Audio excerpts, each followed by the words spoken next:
Am I, can you hear me? Oh, good. Okay. So let's do a roll call of who's here. Recording in progress. Thank you.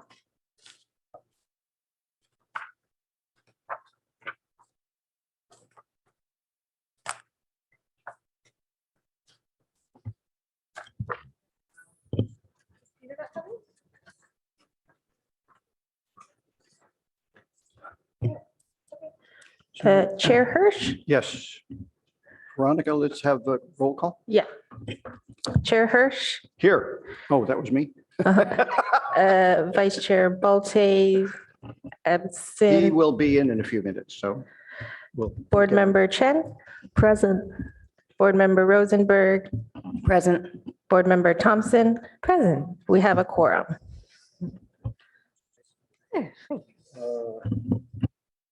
So let's have agenda changes, additions, deletions.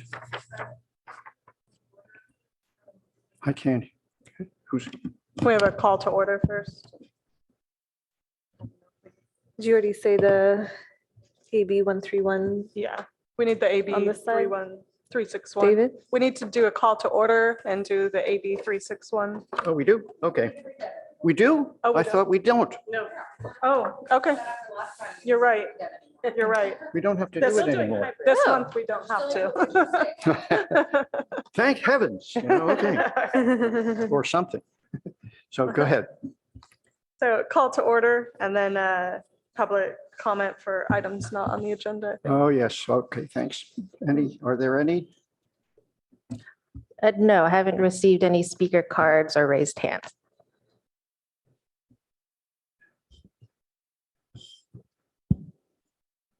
Make sure. Agenda?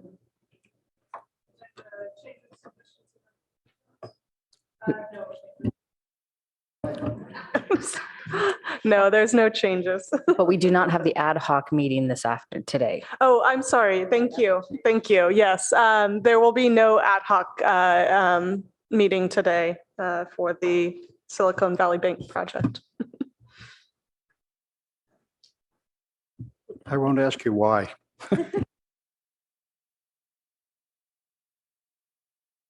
City official reports?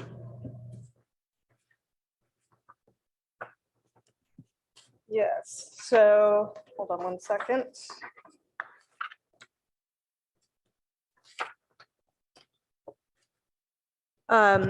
So just in planned absences, board member Chen will be absent at the next, has a planned absence at the next hearing. Oh, no. And some upcoming items for the next hearing. We're anticipating to bring back the 3200 Park Boulevard. That's the Fry's site development agreement. Planning to come back with the project as a whole. We won't be asking for a recommendation at that time, just another hearing on the project. We're anticipating chair and vice chair elections and a first kind of study session of the annual report and council work plan, or plan for that day. New projects that came in.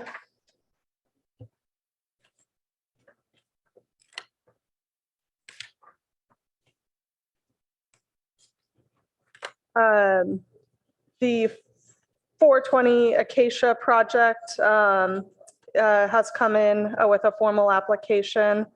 So we'll be looking to try and schedule an early first hearing when we can for that project. And I think that's it.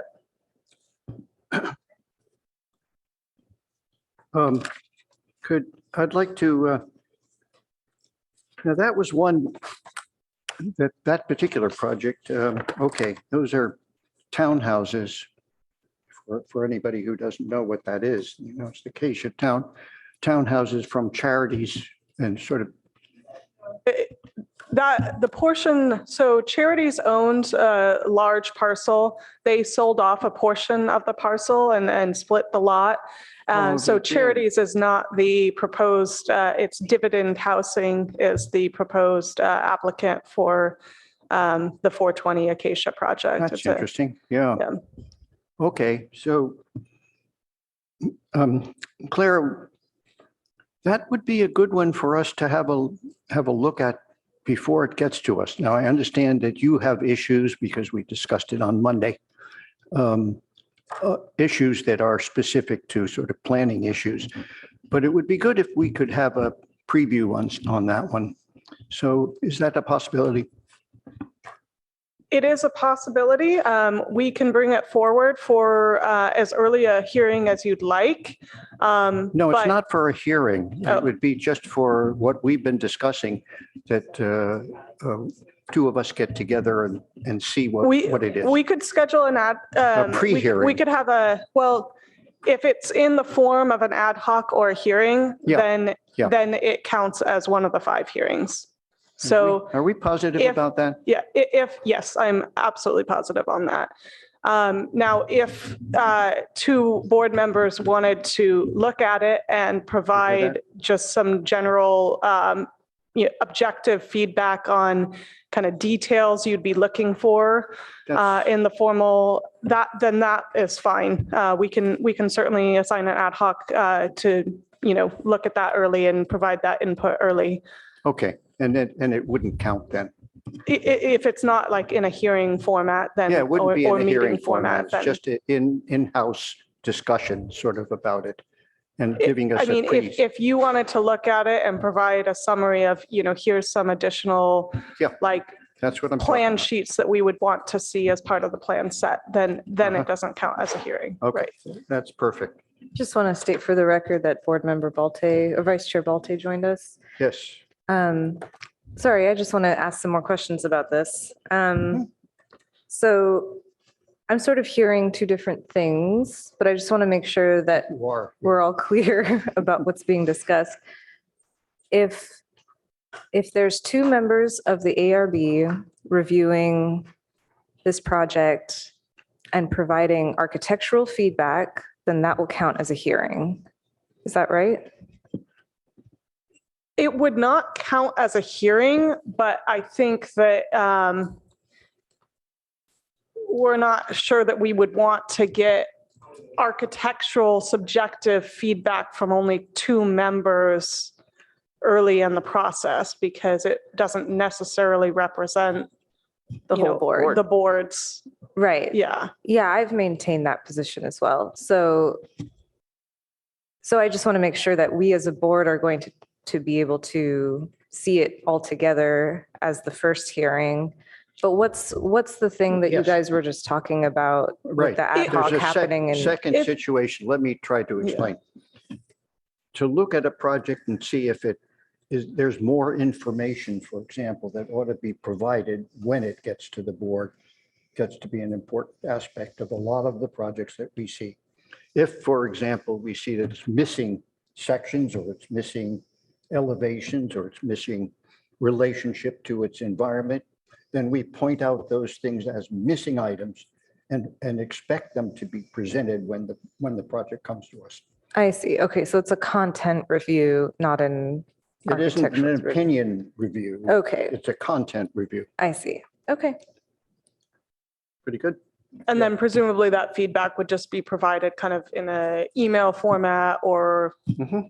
or you can communicate it Communicate it to us you or to you know, whoever in staff. a call or whatever. But Mhm. Okay. yeah, if we were to do it as like an ad hoc, like the way we would have done 414 California, then it counts as a meeting or a hearing, and Got it it. counts toward the 5. Okay, thank you for clarifying.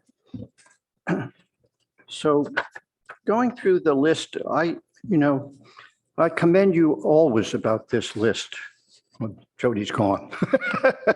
But in particular, she was the one who sort of got this together. And it's an excellent list. And I want to remind our board here, the purpose of this is exactly what we're talking about now, to be aware of projects even before they get to us, so we have some sense of what it is that we're likely to be reviewing. Of course, that preliminary discussion, we can't talk about it except when we get to a board meeting. But here's the list, and it's for you guys to use. So far, I have a sense that this list is mostly something I'm using and commenting on, and perhaps including some additional information. So, for example, one thing that I think is important is to try to, if we give this as a title, giving the number of the application isn't as useful, perhaps, as saying, everything else you say, but you don't say exactly who the client is, who the applicant really is in here. It ought to be permeated somehow so somebody knows the address. They have the address, but they don't know exactly who it is that's presenting it. So I think that's an important to be included somewhere in here. Sure. Turn your speaker on, please. Thank you.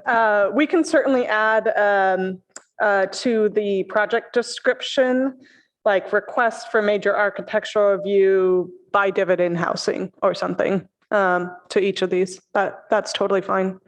Yeah. So talking about what I see as the list is, we are seeing, for example, one project, and I want to spend just a little time on this one. Yeah.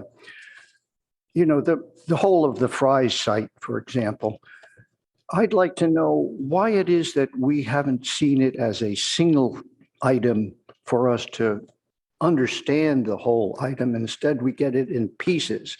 Who made that decision? We made that decision to try and get early feedback on the pieces, but we didn't want to move forward the cannery portion of the building until we got feedback from the Historic Resources Board. But we felt like there was going to be, it was such a large project that we wanted to give you guys an opportunity to look at each piece and provide enough time to kind of look at each piece, individually first. But now we're starting formal hearings on the project. So everything up to date really wasn't such a formal hearing I mean, you can do as many hearings as, on this one. yeah, I mean, it's a development agreement and planned community. So there's some flexibility in the hearings anyway. There's no set, it's not a housing affordability, an HAA It's not a project. So state it's not project. limited to 5 hearings. They're doing a whole rezoning and everything. So those early study sessions, we just felt like that would provide enough time to focus in on, different aspects of the project. But, when the formal hearings begin in April, where everything will be moving forward as one piece now. So each formal hearing we have will all be together. Okay, that's fine. Just a comment that it seems to me that now that we've seen 2 pieces, they do relate in some way to each other. There are aspects of them that do relate, So you're presenting, the next one will be seeing the housing, the townhome part of it again, or what? Yes, everything from moving forward will all be, the project as a Combined? whole. Mhm. Yeah, Okay, every aspect of it. okay. Mhm. If I could, Chair Hirsch, to me, this is an example of where an ad hoc committee earlier in the process would have been helpful because they could have reported back to the board as a whole the intention of staff to divide this into 2 pieces as a preliminary hearing. And the board might have had different opinions about that. And we all would have been making the decision together, so to speak. And that's not a decision regarding the content of the project, the design, but rather the process. I think that would have been helpful in this case. So that's why I would support what Chair Hirsch is doing about ad hoc committees on specific projects in advance, as far advanced as possible, I believe. Thanks. So one thing I'd like you to, when we finally get through our ad hoc on the project that we've approved, it should come off the list then, right? Sorry. Once a project has been approved, Approved. yeah, Okay. it would come off the list once the project is complete. I think there's one on there. Not So take a just look. the ad hoc, but like the entire board. Board, yeah, no, when the Completed. final approval, just this is just a piece of, obvious advice, just to make sure that they're off when we're finished with them. Sure. Is there one that's still on here? I think the El Camino project that we reviewed ad hoc, the one that the office building. I can't remember the address.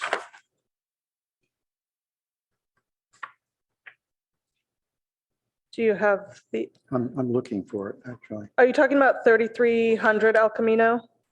I think so. Yes, 3300 El Camino will return with an ad hoc. We're actually hoping that will move forward, possibly on the 420 hearing. Okay, so So that's it's it. still active that way. Mhm. Oh, it Yeah, you hasn't. guys made a recommendation for the project as a whole, but it is returning to the ad hoc. Okay, I'm wrong with that. Thank you. Okay, I think we're up to date. Let me just see. Yeah, I would like to ask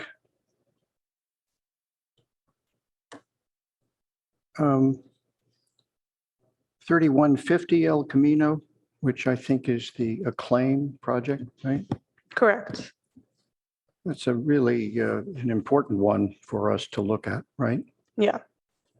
So it would be nice if we could take a look and see what you've got on that one too. Ad hoc, same idea. What should be coming to us? Sure. They haven't filed their formal application yet. If you wanted to take a look at everything is online under our pending projects for the SB 330 application. SB 330 pre-application will only include basic elevation drawings that haven't necessarily been refined yet, more like massing drawings and a site plan. Those are the two required sheets for a SB 330 pre-application. So there's quite a rendering on the front of Palo Alto Online. That's Mhm. not part of the previous. They probably submitted it. It's not a requirement, but they might have had renderings that they included in their pre-application.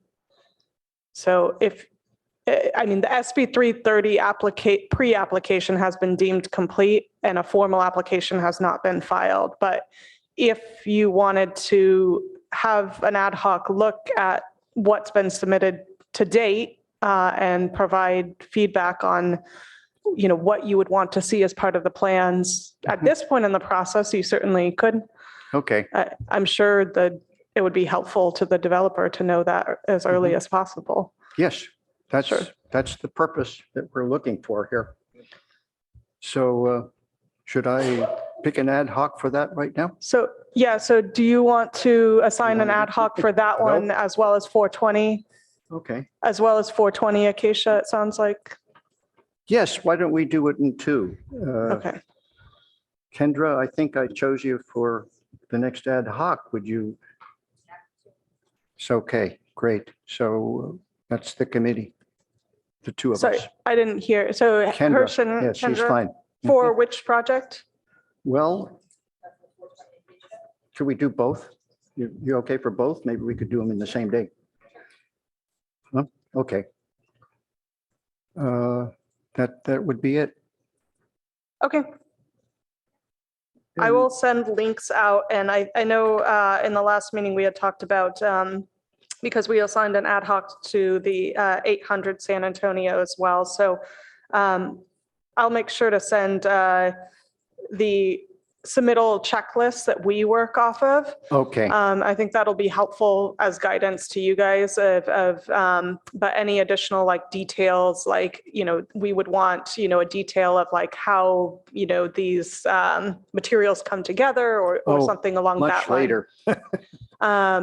And definitely something that the board will comment on, when it gets But here.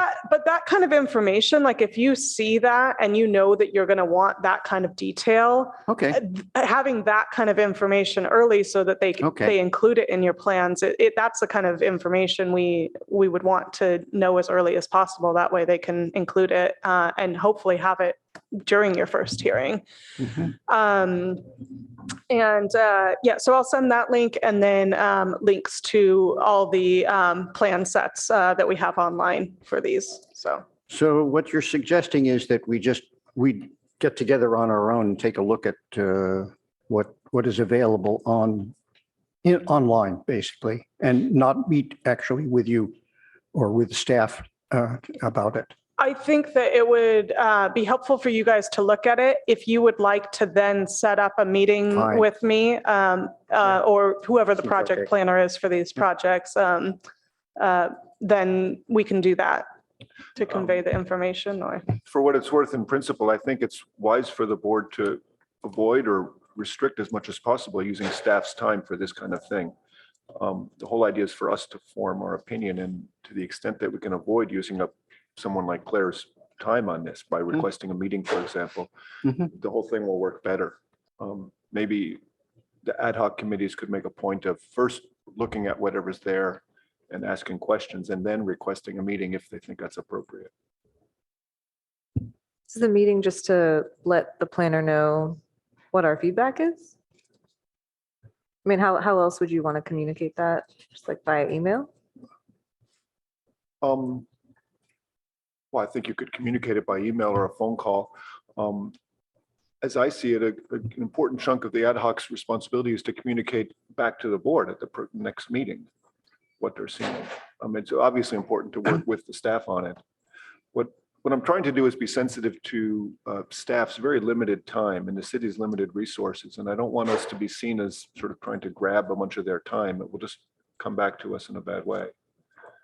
So I want us all to be mindful of that.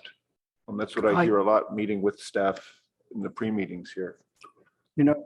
I think this is like a process in development at this point. And it seems to me that a list is a reasonable idea, that we put it together and that we present it to you, staff. You determine how you deal with that. We're not asking to say, well, what have you done about our list here? Because it's just information at that point. And we share it that this is the list that we sent for additional information to the board at the appropriate time. Let us work that out. I mean, if I'm understanding correctly, the goal of this is really that we're able to provide insight on what's missing, right? That's really it. So I'm not necessarily even sure that it needs to come back to the board per se, because that might, right, it really is a communication between the ad hoc committee via Claire or the city staff, then to go back to the client, or not the client, the project, the applicant. Thank you. Thank you. I'm missing my words this morning. And so if that's the goal, then really that should be that simple. But Yeah, I would sure. say that it should be in writing. I think that my one concern is that a phone call, things may get misconstrued. I think that having a documented record and saying, this is what we reviewed, this is what is missing, send it to the city sends it to the applicant. That should be it. It should be that simple. Yeah, that makes Yeah. a lot of sense. I to think me. that's fine. We could sort of stop this. It's just, I just want to note that I personally felt there were some things that had been missing on, I won't even talk about the project particularly, but it sometimes is pretty obvious to us. We're architects. That's what we do. We look at drawings all the time that are missing information, and we ask for it, our own staff frequently, to provide it. So it's something that part of the process. Okay, so I think we're off of that one for the moment here. So let's see what's next.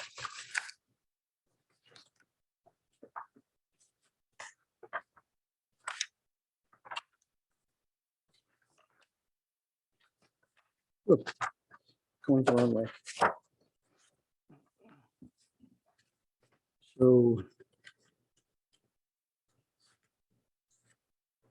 So the meeting schedule, okay, so you've really discussed that, huh? Tentative future items, agenda items. Sorry, I already went over the future items. So what is the next one is the ones that are on here. The study session? 3,200 Park Boulevard is what part of that? Then it's What the do you mean? whole, both of those pieces are coming back. And this is the first It's formal. one project. It's one project Yeah, and yeah, yeah. this will be a hearing. That'll be a hearing on the for that project. one project. So it includes the Fry's building It- and yes. the townhomes, the next one. Correct. Okay. And 340 Portage. Yeah, it's all one project. Oh, that's I also the same simply thing. I'm put- sorry. Yes. That's the agreement itself. 340 Portage, I've been putting on it because a lot of members of the public associate that with the cannery see. building. There So are it's a the lot of same. different addresses, but I was asked by members of the public to reference 340 Portage because when people see that, that is the address they think about with the building, so. Okay. So Claire, I'd asked to schedule the townhomes that we've been putting a lot of time in on that. And Ying-Xi is not going to be here for the next meeting, right? Unfortunately, yeah, it's a planned trip. Yeah. So I wonder if we could push it up a bit, have it in the one after that instead of waiting until May, as you had discussed. Well, the one after that is May. Okay. The we're there. April 6th hearing is being noticed next week. We do need to do the council work plan. We must have the chair and vice chair elections. And the director has indicated that he does not want us pushing off projects that council is asking us to move forward. And this one in particular is under a tolling agreement. So I think, we could certainly schedule it and see if, depending on the timing that's left at the end of the hearing. That way, if there is time at the hearing, we could decide to move it forward. So we could explore that and put it at the end of the agenda for that 4/6 hearing if you'd like. Okay. Would you like to do that? That's not the next hearing, but the one after, is that what The you're saying? 420 hearing is, oh, I'm sorry. I misunderstood what you were saying. The 420 hearing, I think we could get it on. Yes. Yeah. Yeah. But you're not going to be here. The 420 hearing, Board Member Chen is going to be here. Oh, The you 4/6 will. hearing, I'm sorry, I was So next meeting. misreading. okay. So I I'll be think the here. 420 hearing would be Yeah. reasonable. We're anticipating hopefully 123 Sherman maybe moving forward on that hearing as well. And Stanford Shopping Center project for our house, I think might move forward on that hearing as well. Okay. And So- we will have an ad hoc, I think, that day for the 3300 El Camino. So those Okay. are there's only Okay. 2 items. Great. Oh, wait, Perfect. I have a question. So for our next hearing on 4/6, Mhm. are we still reviewing 3200 Park Boulevard? Yes, Okay, so we're not pushing that one? we're not pushing that one. Okay. Okay, very good, Claire. Thank you. Mhm. That's perfect. So let's move to our agenda here.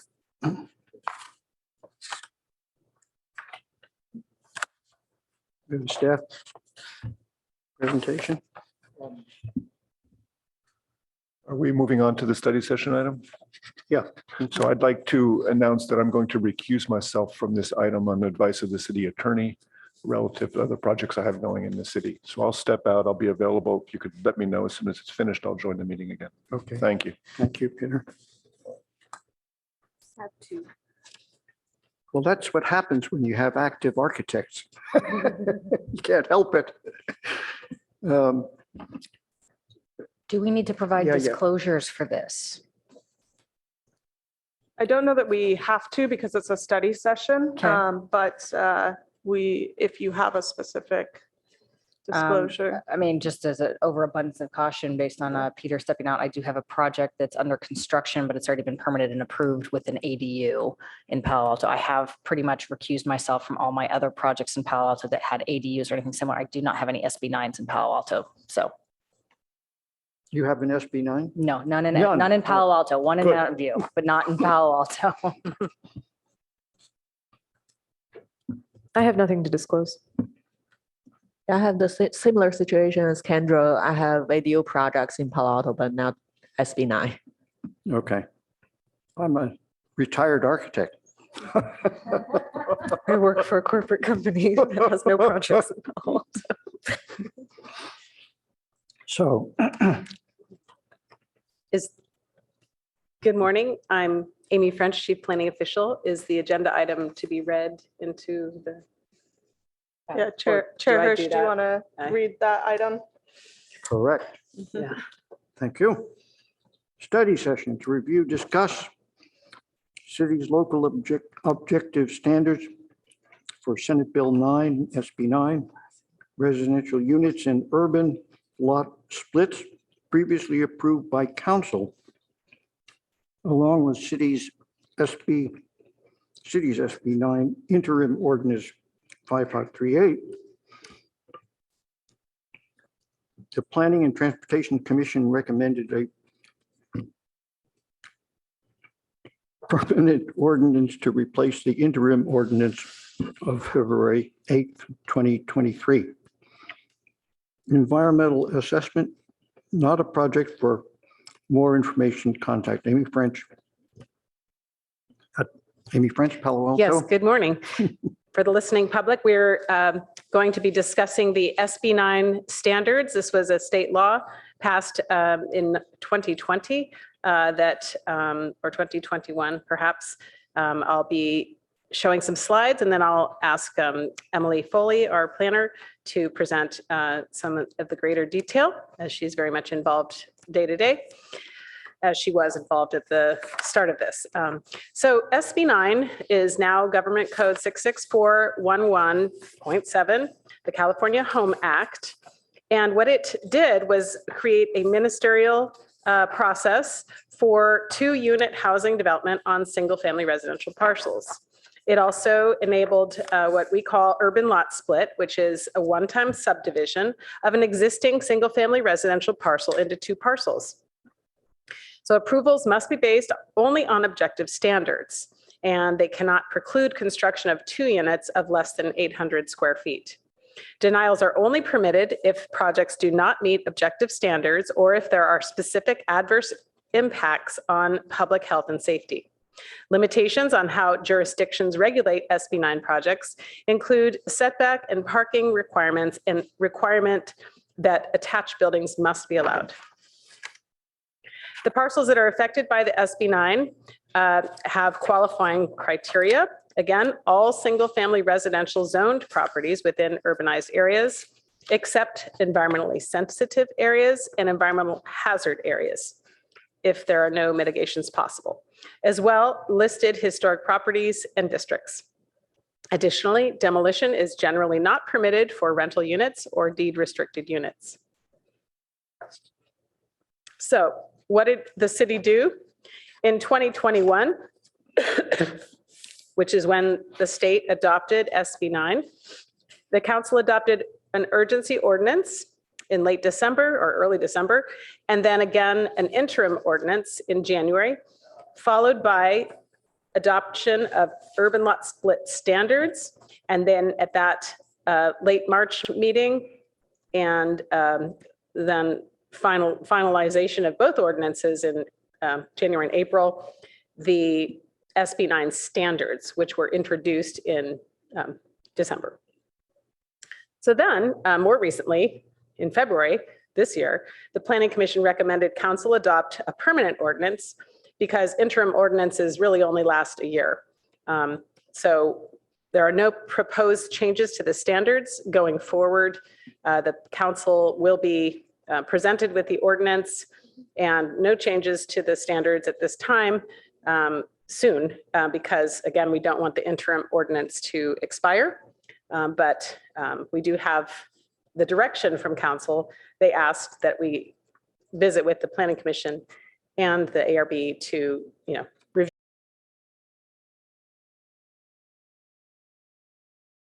Recommendation today is that the ARB review and comment on the adopted objective standards for urban lot splits. And this is again related to objective standards from the Public Works Director regarding adjacent public improvements related to those lot splits.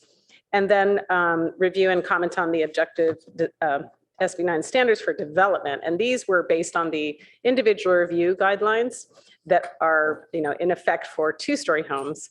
So these were translated, as we'll discuss during this meeting today. So again, we're here with the intent to present these to the ARB and receive feedback. And these would be considered going forward, but they're not tied to the ordinance itself. They can be modified outside that timeline for the permanent ordinance.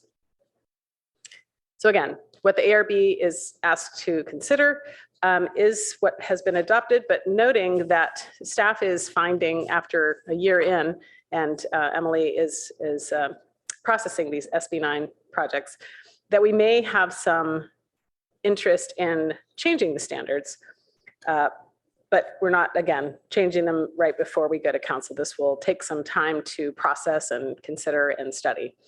These are some of the items. I'll just pass by these, but we can come back to them later and discuss these. So just more on overview. The lot splits is ministerial as noted. There's no discretionary hearing for these. They can be placed in the RE and R1 zones. And the criteria include what's on the screen: location, parcel size, that there hasn't been a prior lot split under SB9. And then there's some other things related to protected units and owner occupied affidavits that are required. So then again, objective standards that the city has adopted previously can't conflict with the limitations imposed by SB9. They can't be physically precluding construction of up to 2 units, again, each 800 square feet. And they have these limitations. I think this is repetitive, sorry. Some of these slides came from back a couple of years ago. So these are the potential scenarios for the lot splits. And I'll let Emily take over from here and pop back in later. Thank you. Hi, good morning. My name is Emily Foley. So what this slide is showing is basically all of the possible permutations of what's allowable on an R1 or RE zoned property. In summary, what's important here is that it's a maximum of 4 units, whether or not they are ADUs or additional units built under SB9. No, yeah, I wasn't sure how we were handling progressing the slides. Can we, just noting the diagrams, they're very early. So there's certain situations where it seems there are 2 facades, meaning the lot is wide enough to have 2 side-by-side buildings. So and some of them are going to be front and back, which is a different format, right? So right. I mean, this diagram just wanted all of the units to be visible in an easy to read way. And so obviously, yeah, realistically, not all of these units would be visible from the street in most circumstances, but we do have a wide variety of lot sizes. Really, that's what I'm probably finding the most in reviewing some of these projects is we have a wide variety of lot sizes. gets more complex before it gets simple, right? Yeah. Okay, go ahead. Sorry, I Thank have a you. quick question through the chair. There was a slide, Amy, that you sort of talked about potential issues, but didn't go through each of them, either now or later. I would like to hear them. Sure. Yeah, we're trying to get through the overview and get to the kind of the meat, and then we'll have back and forth. So this slide shows what the different processes are for the different types of units. Currently, if you're building a one-story house, you go straight to a building permit. If you're building a one-story house in conjunction with an ADU and/or JADU, that's a ministerial building permit. Two-story home, individual review. But then after that, the SB9 process can come into play. So if you're building a two-story home with an ADU, you would have the choice to use either the current IR process that already exists or the SB9 process to allow the SB9 objective standards to be used for an individual review project to be processed ministerially. So just to make everybody aware, ministerial means it doesn't come to us, for example, right? It So go through. So ministerial means non-discretionary. Individual review is considered a discretionary application, but it's handled at the staff level. So there are discretionary projects that don't necessarily come to the ARB. So I wanted to separate that a little bit, but yes. So typically if you were building 3 or more units, that would be considered multifamily, and that would be something that comes to the ARB. Right. But under SB9, you're allowed to build up to 4 units in these really particular situations using objective standards and a ministerial process. And maybe this is we might be jumping ahead here, but can you explain a little bit like why in this situation of a two-story home, someone would choose IR versus IR objective versus SB9?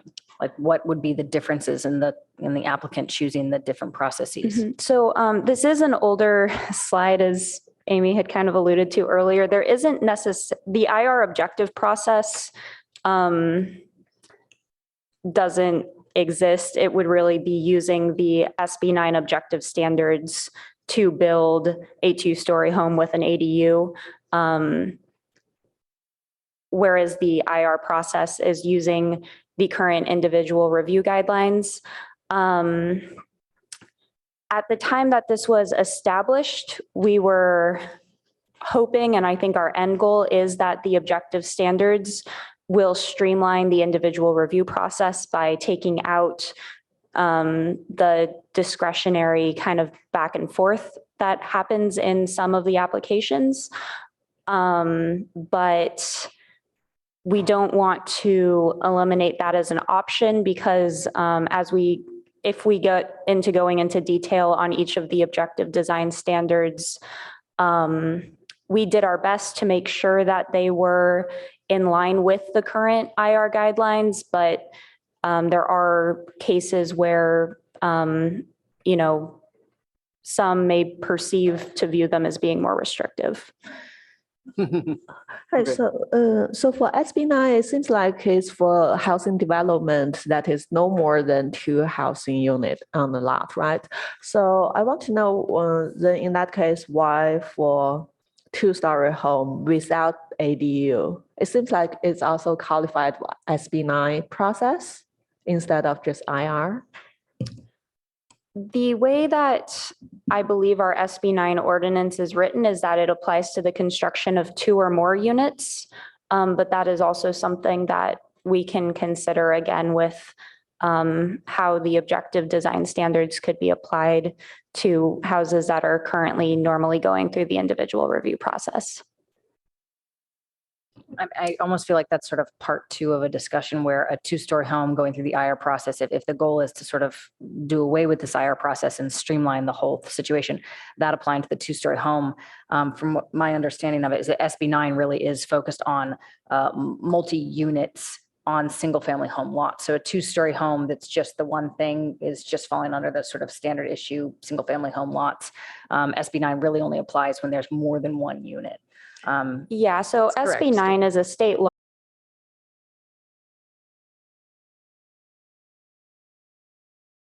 This is a uniquely Palo Alto thing, although of course most cities have some type of discretionary process for larger homes. Yeah. So this slide is also just noting that duplexes or two-family use is now allowed in the R1 or RE zone. I know that in the past, there's been some confusion about whether or not duplex means the units are inherently attached. So I just want to be clear that they can be attached or detached. As a part of an SB9 project, the property owner can choose to do a lot split. And so there are certain qualifications that this must meet, but the minimum lot size, which in Palo Alto is currently 6,000 square feet, would be reduced to 2,400 square feet. It is required to be at least a 60-40 split. So the smaller of the two lots cannot be less than 40% of the existing whole lot. The city has required that there be street frontage either by doing a flag lot or easement or just having at least 25 feet of street frontage. And then the point about the ADU is to note that, again, there's a maximum of 4 units. So if some of those are ADUs or not, it doesn't matter. The maximum is 4. This slide shows how the setbacks are changing. I'm sorry, could we just go back one for a second here? 60-40 is the minimum projected division of the lot? In Right, other words, it could be 50-50, right? correct. Yeah, Okay, fine.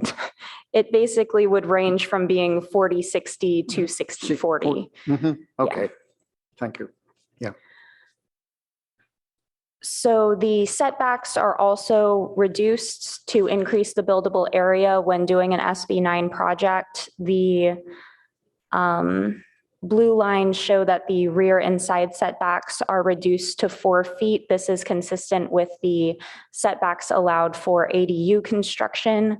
The front yard shown in red would not be changing either as the minimum 20 feet or the contextual front setback does still apply for properties where that is the front setback. Let me ask on that one, just would the rear building be able to be 2 stories high? No, our objective design standards do limit having second story within the rear yard. I would need to check exactly how it's phrased, but in general, you're not allowed to have 2-story development within that 4 to 20 feet away from the property line. Yeah. However, an ADU is allowed to be built up to 16 feet tall, even in that rear setback. Correct, yes. Okay. Sorry, also second question about this. For a corner lot, would this also still apply or because I know in a corner lot, there is still a front yard and is it a So side the- yard? Right, the street side yard is identified as a different yard type in our zoning code. I know that for ADUs, it was determined that the street side setback was considered a side and therefore could be built at the 4 feet. I do not know how that is applied to SB9. We haven't had to look at that yet. Yeah, I think that's actually a really good question because Yeah. when we've done ADUs, and please correct me if I'm wrong, but typically on a corner lot, they consider the short side, the front side, regardless of what the address is. So whatever that shorter side is your front yard. And then that street side for the ADUs, we still had to respect that street side setback. No matter what, we couldn't build that ADU out to a 4 foot, at least on the property we had, but we might have had a special setback. So I know that special setbacks have to be respected no matter what. Special setbacks are a third thing that do Sure. have to be respected no matter what. And you are correct that our zoning code does always identify the shorter of the two frontages as being the front. Okay. However, for street side setbacks for ADUs, They're allowed to be 4 feet. yes, Okay. that happened with some of the more recent updates. And then in theory, the SB9 would follow that ADU setback of 4 feet on that street side as well. Yeah, we're assuming that considering that that came directly from the state, that Sure. they would be consistent in that interpretation. Okay, But and- yeah. Sorry, and then to just peel this back one more layer. And then if they don't split the lot, that's a different situation than, let's say they had a rectangular corner lot like this. If they did split the lot and they sort of had one is now a corner and one is now not a corner lot, that not corner lot would be required to have a front yard setback along its face. Whereas if they don't split the lot, then it actually changes the game quite a bit for what can be developed on that property and where. So if they split that lot, they would have one corner lot and one interior lot. That new interior lot would just use the interior lot rules. Right. But if they didn't split it and they still wanted to do SB9, they'd be allowed to pull those out to that 4 feet along that entire length. Yeah, The long that's length. correct. So the new rear lot, that now the front yard would become Got it. what was the Right. street side yard, and therefore you have to respect the front yard setback of 20 feet. So it does. Yeah, I mean, Right. it would depend a lot on that configuration of that corner Yes. lot because you could split the lot without it changing which one's the front setback. So I Right. wasn't quite following that. Well, no, and I guess the thing I'm trying to get at here is that, in certain situations with something like this, these rules, the way that they are written, has a lot of unintended consequences, right? One of them being that in this example of a corner lot, you may be accidentally or unintentionally encouraging someone to split or not split the property based on how these rules are written, how they can best capture the use of the lot. So I just want us to sort of, as we move forward with some of these, like do our best to be as mindful as we can of some of these issues. Because that would be a pretty notable difference on some of these corner lots. And I know that a lot of what we're trying to cover here today is corner lots, pie-shaped lots, odd-shaped lots, huge lots, right? The standard issue rectangular lot, we kind of know what's what. And it's these exceptions to the rule that are really going to be where the meat of the pie is, so to speak. I wanted to just jump in. I really appreciate all of the thinking and the, studying on this that's already happened before you came today too. But what I also want to say is that the Planning Commission recently, recommended more changes to the ADU ordinances. We went to council in December with another ordinance because of state law. Our intention is to get feedback from HCD on the most recent changes we took to Planning Commission so that we can kind of not be in this iterative process with the HCD. Totally. And before we go to the council, I think that's how we're going to proceed. But it's a little bit still, we should come back to the ARB and clearly explain everything. Yeah. Once we have a less of a moving ordinance situation. Yeah. Because there was some state law adopted in 2022. Right. That on ADUs. And just for what it's worth, I feel like part of the reason that this is such a moving target is that the ADU standards are relatively new. I mean, those started in 2020? And 2021 and 2022. I mean, right. we And they just getting keep state changing laws. and changing. Yes. And then there's now SB9. And so all of this together is making things quite complicated and we're doing our best to keep up. Now, that being said, I don't know if we should keep interrupting you during Well, your no, I think- conversation. I'll let you finish your presentation. But thank you. That was actually a good transition because the next slide is kind of Could- one of those consequences. Just a question is on the objective standards, which we really haven't gotten into here. On that corner lot issue, do the objective standards recognize that these ADUs on the corner are going to have an elevation facing one way or another? Are they? So ADUs are not inherently part of an SB9 project, and ADUs are still going to be following the current ADU laws. So the objective standards do not do design for ADUs necessarily in the same way that when we're looking at an individual review project now, and there is an ADU included in one of those, we recognize that based on state law, ADUs are always ministerial projects that kind of just need to check those boxes of what the zoning code requires for ADUs. Okay, so maybe I misstated it. Maybe I should have said a lot split in which one becomes a regular lot with 2 side yards. The other one is a corner lot. Right, so How do you determine which side is the elevation of the, there are always, the zoning code, again, always defines the front yard as being the shorter of the 2 lot frontages. And so it's possible that in a lot split that would change it. It's also possible that the lot split wouldn't change which one's the front. If it's 60 feet on one side and 100 feet on the other, and you split it into 2 30 by 100s, your front stays the same. good, Emily, great. Okay, understood. Right.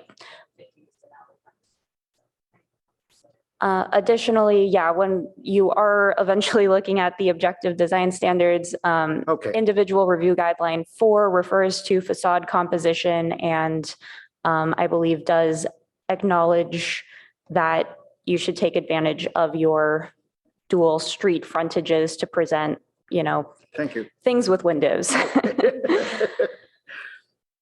So this slide shows how what the allowable floor area calculation is changes when you do a lot split. Again, this applies more for larger lots because the way that we currently calculate floor area is it's 45% of the first 5,000 square feet of lot area plus 30% of the lot in excess of that 5,000. And so here, when you have a 6,000 square foot lot, the allowable floor area is 3,350. It appears that this was including an additional 800 square feet for the ADU. That additional 800 does not apply to SB 9 projects. But because these lots are, when you split it into 2 3,000 square foot lots, 45% of each, the lot area increases slightly in terms of what is allowable.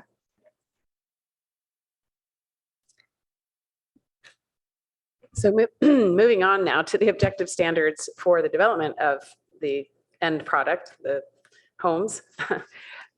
These were based upon the individual review guidelines that we've had loads of experience with since they were adopted in 2001 and changed over time.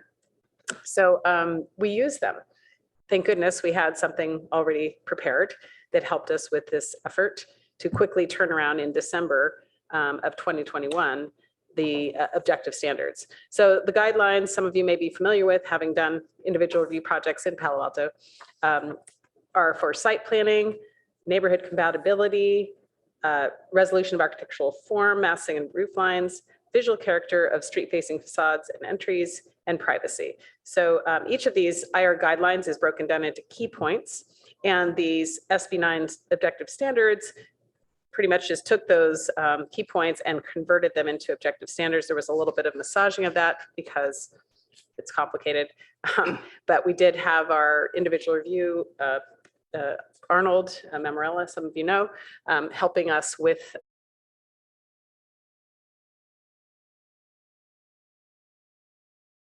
that translated into site planning with the key point 5 about locating an upper floor well back from the front facade and or away from the side lot lines if the home is adjacent to a small or one-story home. So then this is the translation into what we call the contextual side massing step back. So we had to refine it with numbers to make it objective. So I'll let Emily take over from here. We have a couple of examples just from guidelines 1 and 2. And we have the others if anyone wants to get into details on the other standards. So So we took, 5 guidelines, each of which had about 5 key points and turned them into 70 something objective standards.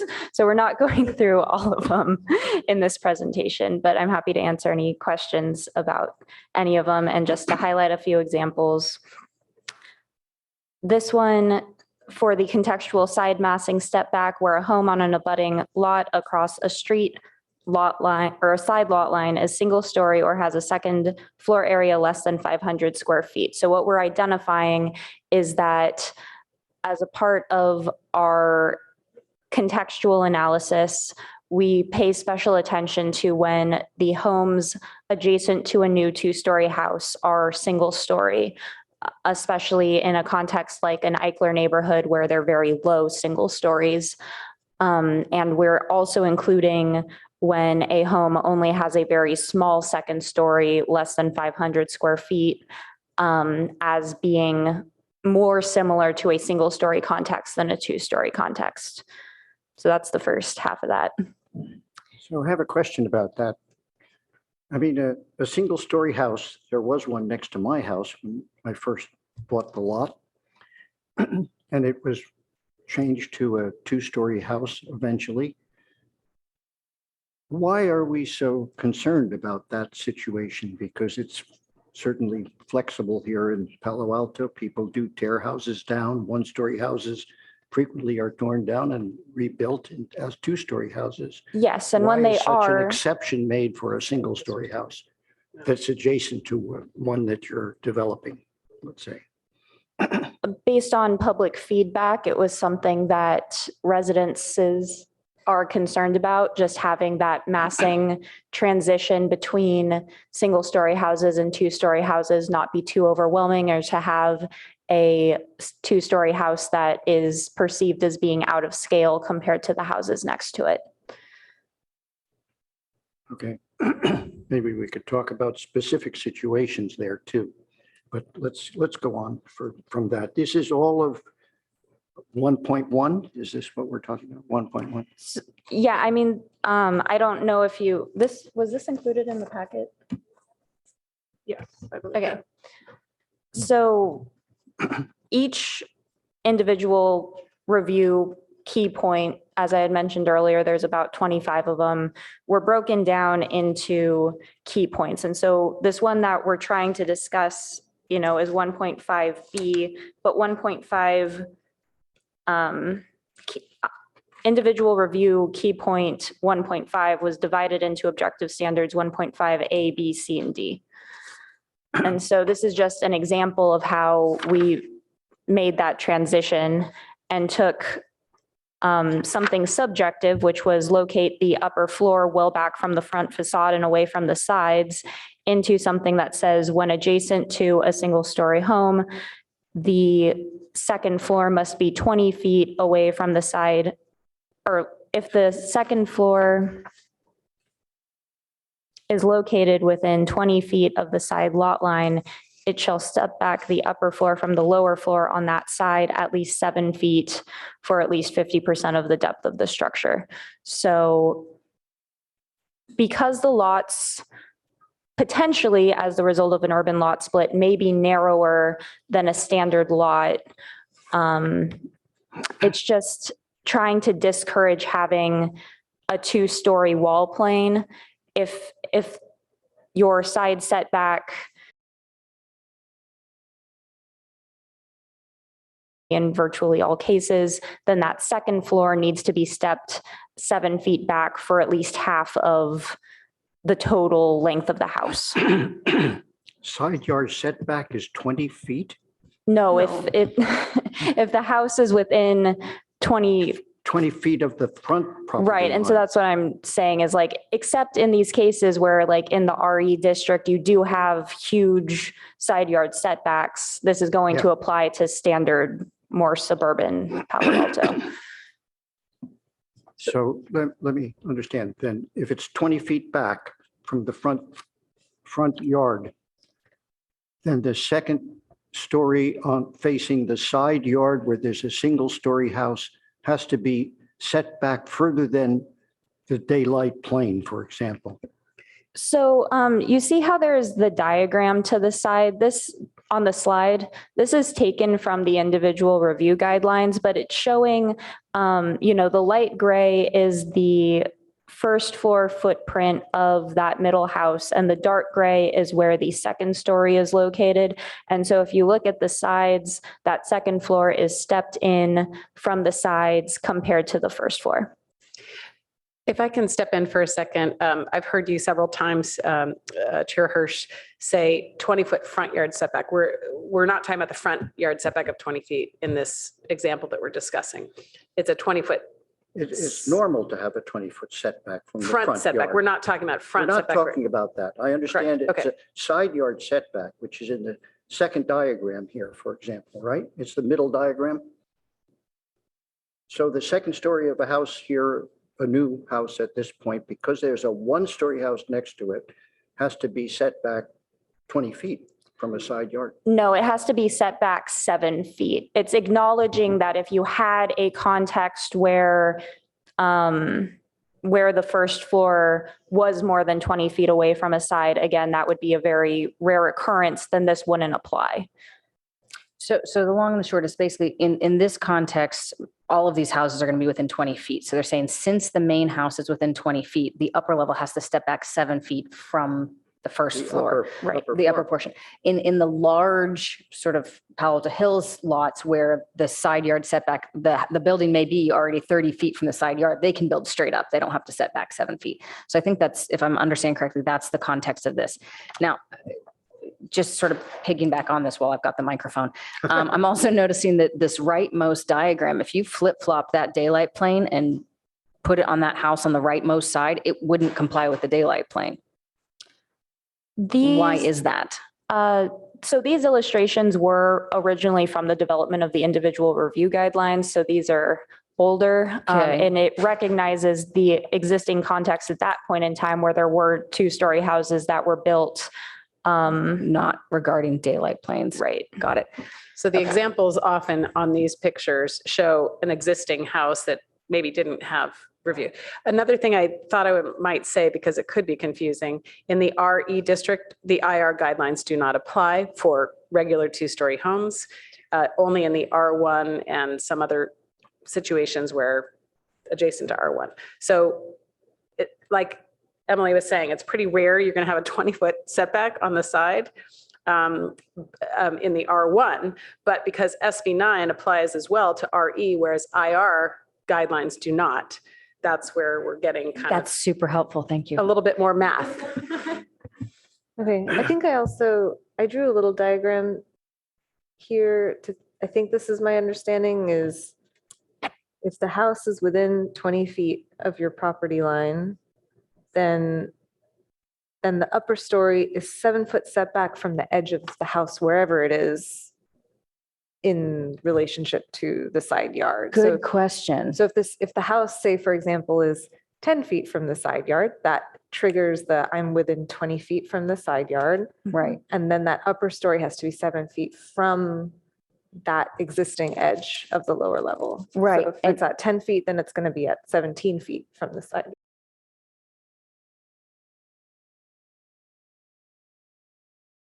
Situation that Usma's talking about is actually only a 6 foot setback, then they're being held to a higher standard than maybe they should be.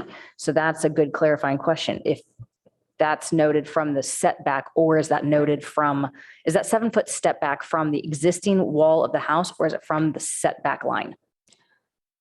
It is from the existing or proposed wall of the house on the first floor.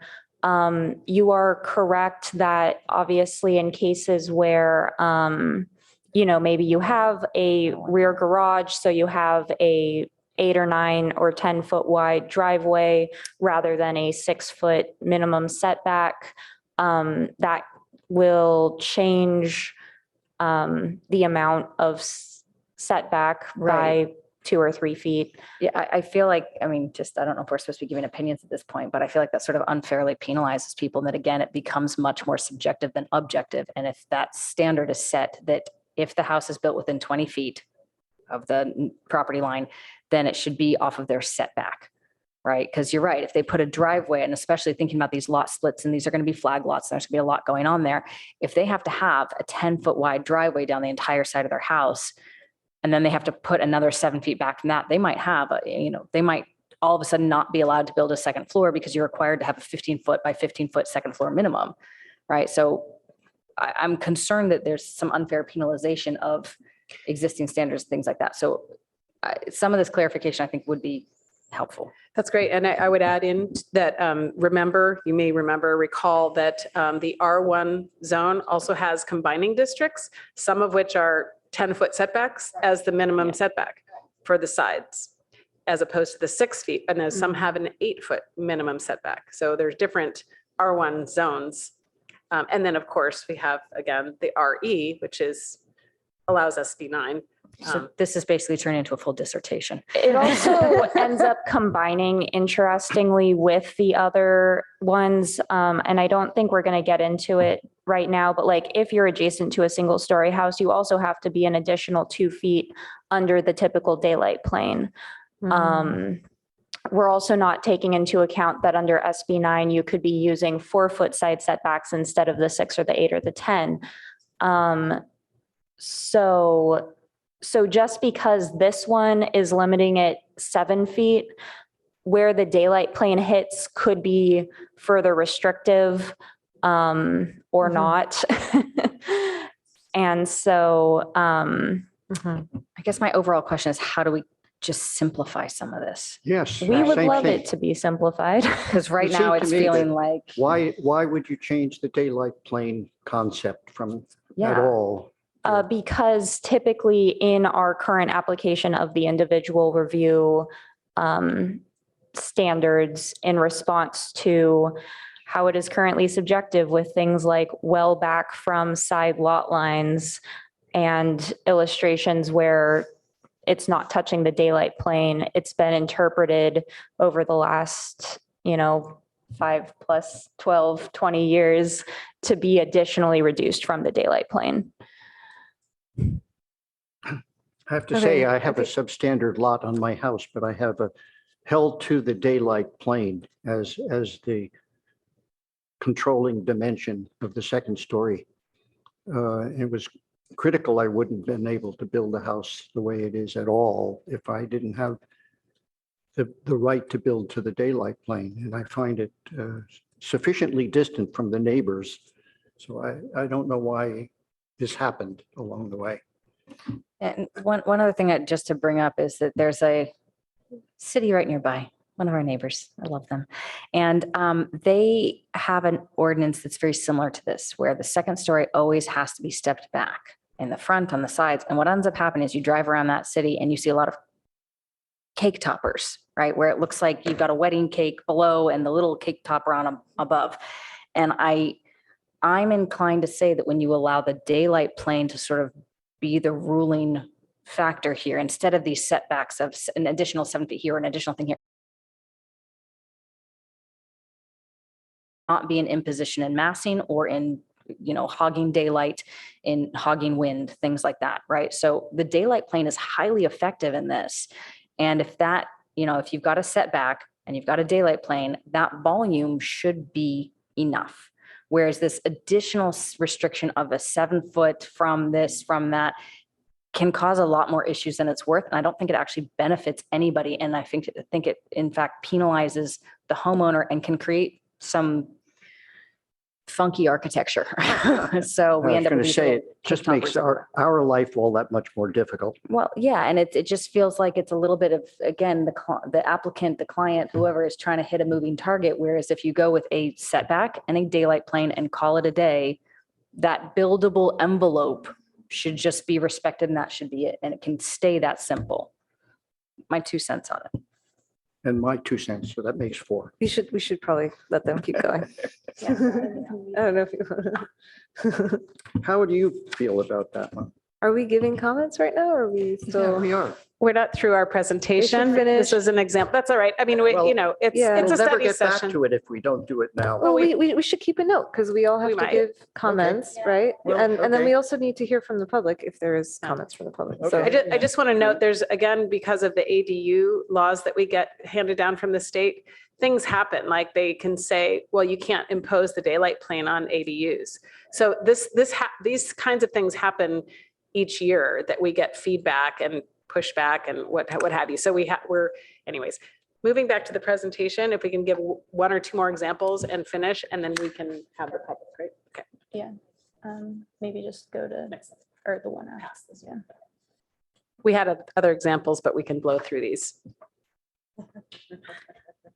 Yeah, so this one is a lot more straightforward than maybe some of the others. This one's just simply saying when you are building your new house under the SB 9 standards, the height of the first floor roof eave should not exceed 18 inches above the average height of the first floor eaves of the adjacent houses. In the cases where there is a second story, then this also requires the first floor roof edge to be at least 15 feet before the second story starts. So this is another one that further restricts the second floor area, again, in combination with a lot of the other objective standards. And then the last sentence of it is just acknowledging that in cases where there is a flood zone, then instead of being 18 inches, it's 24 inches to allow more room to be in compliance with the flood zone, since your finished floor height is likely required to be higher.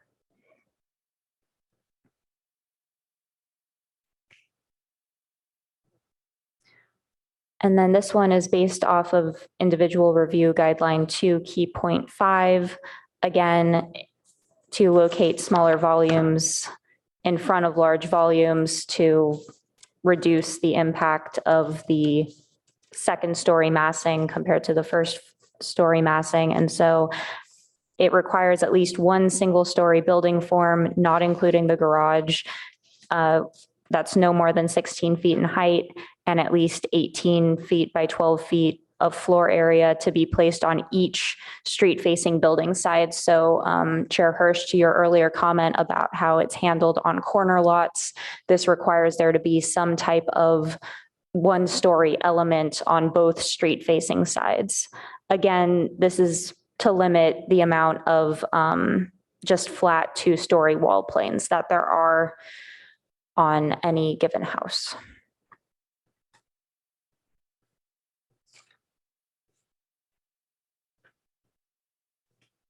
So that was, again, examples. We can go back to those, but just to finish up, I guess, our presentation, we have a couple more slides. This one on the Palo Alto Municipal Code.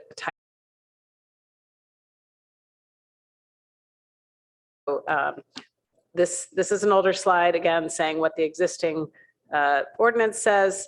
So this is when we were coming back through and modifying those sections of the subdivision ordinance. So this is just kind of, again, an overview that we can require lot splits to have access to adjoin the public right of way. So that's what we did with the standards. And we looked at 3 types of lot splits when we were going through that. And as Emily was noting, it depends on the street frontage that dictates the way the design of the subdivision goes. So here's some pictures, again, kind of more details showing the 3 types of subdivisions we were looking at when we came up with the ordinance for council adoption. The side-by-side, the flag lot, and the flag lot with easement. So in an R1 lot, typically we, in the way that for a single family home, you cannot do a flag lot on an R1 property. If you do, for whatever reason, which is such as historic preservation, we have an incentive to allow for flag lots in an R1 for historic preservation if there's a historic house on the property. Then there's variation on that, but it's typically a 15-foot flagpole. So for the SB 9 standards, we used the 10-foot wide minimum easement for clearance of an automobile driving down that flagpole.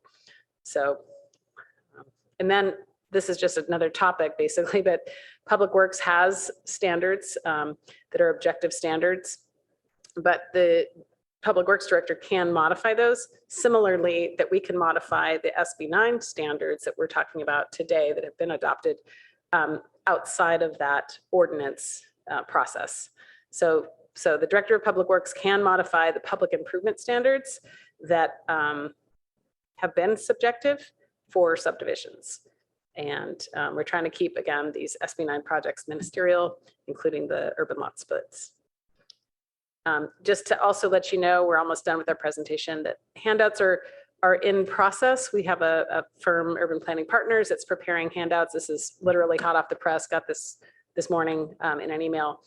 It's not finished, but to try to help the public see what the opportunities are, applicability, and so on, to get onto our webpage. Here's another handout that's trying to clarify, what we're talking about here: ministerial, do this, do that, requirements, eligibility, this kind of thing, and some links that will help people, explore state laws and stuff like that. So yeah, that concludes our presentation. And we can go back to any number of slides after, I guess, public. I just want to say thank you for the presentation. This is a lot of information. It's pretty complicated to go back and forth on it. And I sincerely appreciate the time and effort you guys have put into putting all of this together. So who wants to start with comments? Can I just add one point of clarification? And perhaps, Emily, please correct me if I'm wrong, but my understanding is that we have these objective standards, which if we don't have anything, we can't apply anything to some of these SB9 projects. However, I believe if they can't meet the SB9 objective standards, it doesn't necessarily mean they can't design how they want to. It just means that they have to choose to go through our discretionary process to do that. So it's impossible to think of every design. We've certainly had some projects coming in that said, well, I really want to do this kind of roof line, and it just doesn't fall into these exact objective standards, but it's not an unreasonable design.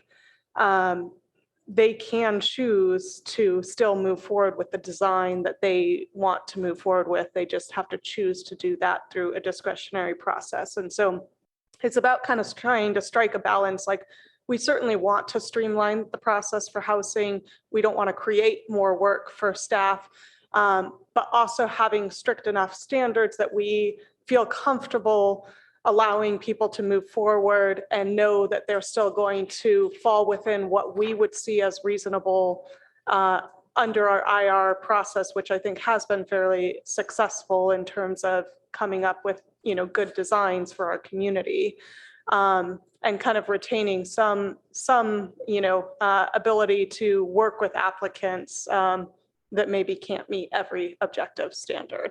So, yeah, I mean, this is a sort of, you guys work in present housing at this scale all the time here in the city and in adjacent areas. It's a question of how do we look at these kind of standards, As I look through it from a sort of an outside view, because I'm coming from another environment entirely, but I have had that experience of taking one house all the way through in the discretionary process. And I was very happy with it in the end. It worked out very, very well. Chair, should we make sure that there's no public comments and questions? So we could, yeah, sure. Because Let's it's a do public that. But hearing. what I'm getting at here is how to approach these particular details in what are the objective standards. How do we respond to them? Are you looking for us not to respond to them and just to say that's fine? Or are you looking for us to look at them critically and come back with comments item by item? Certainly not looking for you guys to not provide comments. Your feedback is important. Examples of just what you've already pointed out, that, we have the 7-foot setback, but where does that start from? And does that really make sense? Does it make sense to have a setback in addition to a daylight plane? That's important feedback that I think will be something we need to explore. just one more thing, Board Member Thompson had asked about, some of the suggestions that we were thinking about of possible changes as we've gone through the past year. I think in particular, the larger lots, especially in like the RE zone, there is possibly a lot more potential with those lots than what's been restricted under these objective standards right now. And so I think there could be some more opportunities either in the lot split standards and or the objective standards that may speak better to some of these larger lots and the potential for that to be able to provide more housing. Yeah, this first one's actually within the ordinance itself, rather than in the objective standards. So I wanted to call out that one kind of specifically. Currently, again, taking a more conservative view when we were initially drafting the ordinance and just making sure that the state law was being like met to the letter. In cases where 3 or 4 units are being developed simultaneously, it states that the maximum unit size is 800, but this in particular makes it unattractive to potential, I don't want to say developers because one of the requirements is being the homeowner of the units, but having that saying, if you have a 20,000 square foot lot saying, oh, all you can do is build 4 800 square foot units, doesn't encourage development. So we put back on the screen some of these considerations. Now, if we'd like to talk through some of these, maybe after, if there's any public, I don't know if Veronica can verify yes or no on that point. Anyone from the public, just so we know? No, I have not received any speaker cards or raised hands. Okay, so certainly we have the whole gamut of possible comments on all of the standards that you have in a paper handout there. But then we also have what's on the screen, which is noodling, some things that might want to be discussed more thoroughly and perhaps in a future meeting, once you've had time to digest all of this. I think before people go into all those details about all those objective standards, the first thing people want to know whether they are qualified for the SB9. So could you please clarify like several scenario, like in packet page 20, there's a conditions may disqualify if a project from flood risk areas. So we know there are lots of houses in Palo Alto which are actually in flood zone, but actually in the objective standards, I think you mentioned in case when houses are in the flood zone, then there may be, say, like extra height is allowed. So could you please clarify whether all the houses in flood zone in Palo Alto are all qualified for SB9 projects? Yes, so the exact language in the code says that the subject parcel cannot be located within the 100-year flood zone or unless public works standards can be met. And so those public works standards are really just having that finished floor outside of the flood zone elevated. The majority, if not all, of flood zone R1 properties are usually able to meet those requirements. And another thing is, say if a property that has an ADU that already been built and the owners want to build a new 2-story house, so can they do the SB9 in this case? Sorry, that's an interesting question, because if there's already a small house and an ADU, can they split the lot and then on the new split portion build the 2-story and have that go under SB9 rules and regs, or would that have to go under IR rules and regs? They would be able to use SB9 objective standards for that, yes. It wouldn't be considered an ADU anymore. Well, it depends. I mean, The existing. those right. were If- two different situations. Were they? Sorry, I thought it was the same situation. Yeah. Oh, Yeah. okay. So if there's an existing property, let's say it's Mhm. 10,000 square feet, just for fun. there's a small-ish house on it and a detached ADU. Right. Can they split that 10,000 square feet, keeping the house and the ADU on one property, thus creating a new property that's completely bare, wanting to build a two-story house on that, and that two-story house, because of the lot split, is an SB9, that two-story house would then fall under SB9 rules and regs, as opposed to an IR. Yes, so any unit Okay. built on a property that is the result of an urban lot split would follow the SB9 standards. Thank you. So which means if they don't do the urban split, then they cannot go, they will still go with the IR process. Is it Well, correct? if it's an existing lot, well, Mhm. and that's why I was saying I wasn't totally sure if you were talking about the same situation, because are you talking about a lot where there's a single family house and an ADU? Is that a replacement unit of the current main house or in addition to? It's tear down the existing main house and build Yeah. a new one, So but keep the Right. ADU. Based on how it's currently written, I believe they would have the option to do either. Okay, and another thing actually confused me is, well, we hear people living in town for decades that they're concerned about all those new houses, big houses building in town, and we see the languages like we put lots of restrictions for when there is SB9 next to a single story house, then there are still lots of restrictions.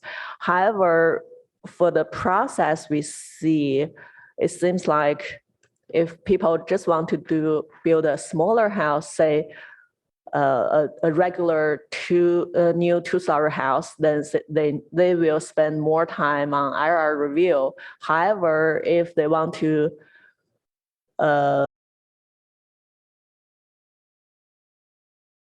which will make them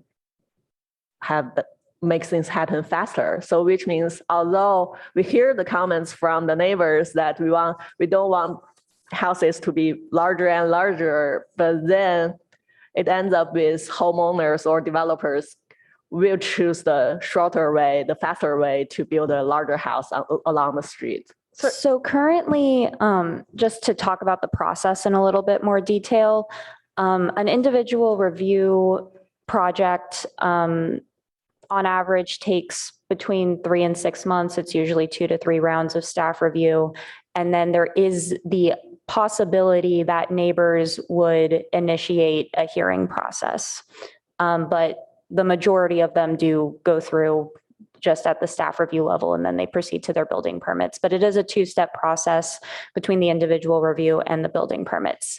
For the SB9 projects, although in terms of formal applications, there is only the building permit and there's no ability for neighbors to appeal and start a hearing process, because there are so many objective standards, we are requiring the projects to go through a preliminary process, which in terms of feedback, everyone said that they are in favor of that process. They do want feedback on whether or not the house has met the objective standards before they go through and get the structural calcs and all of that.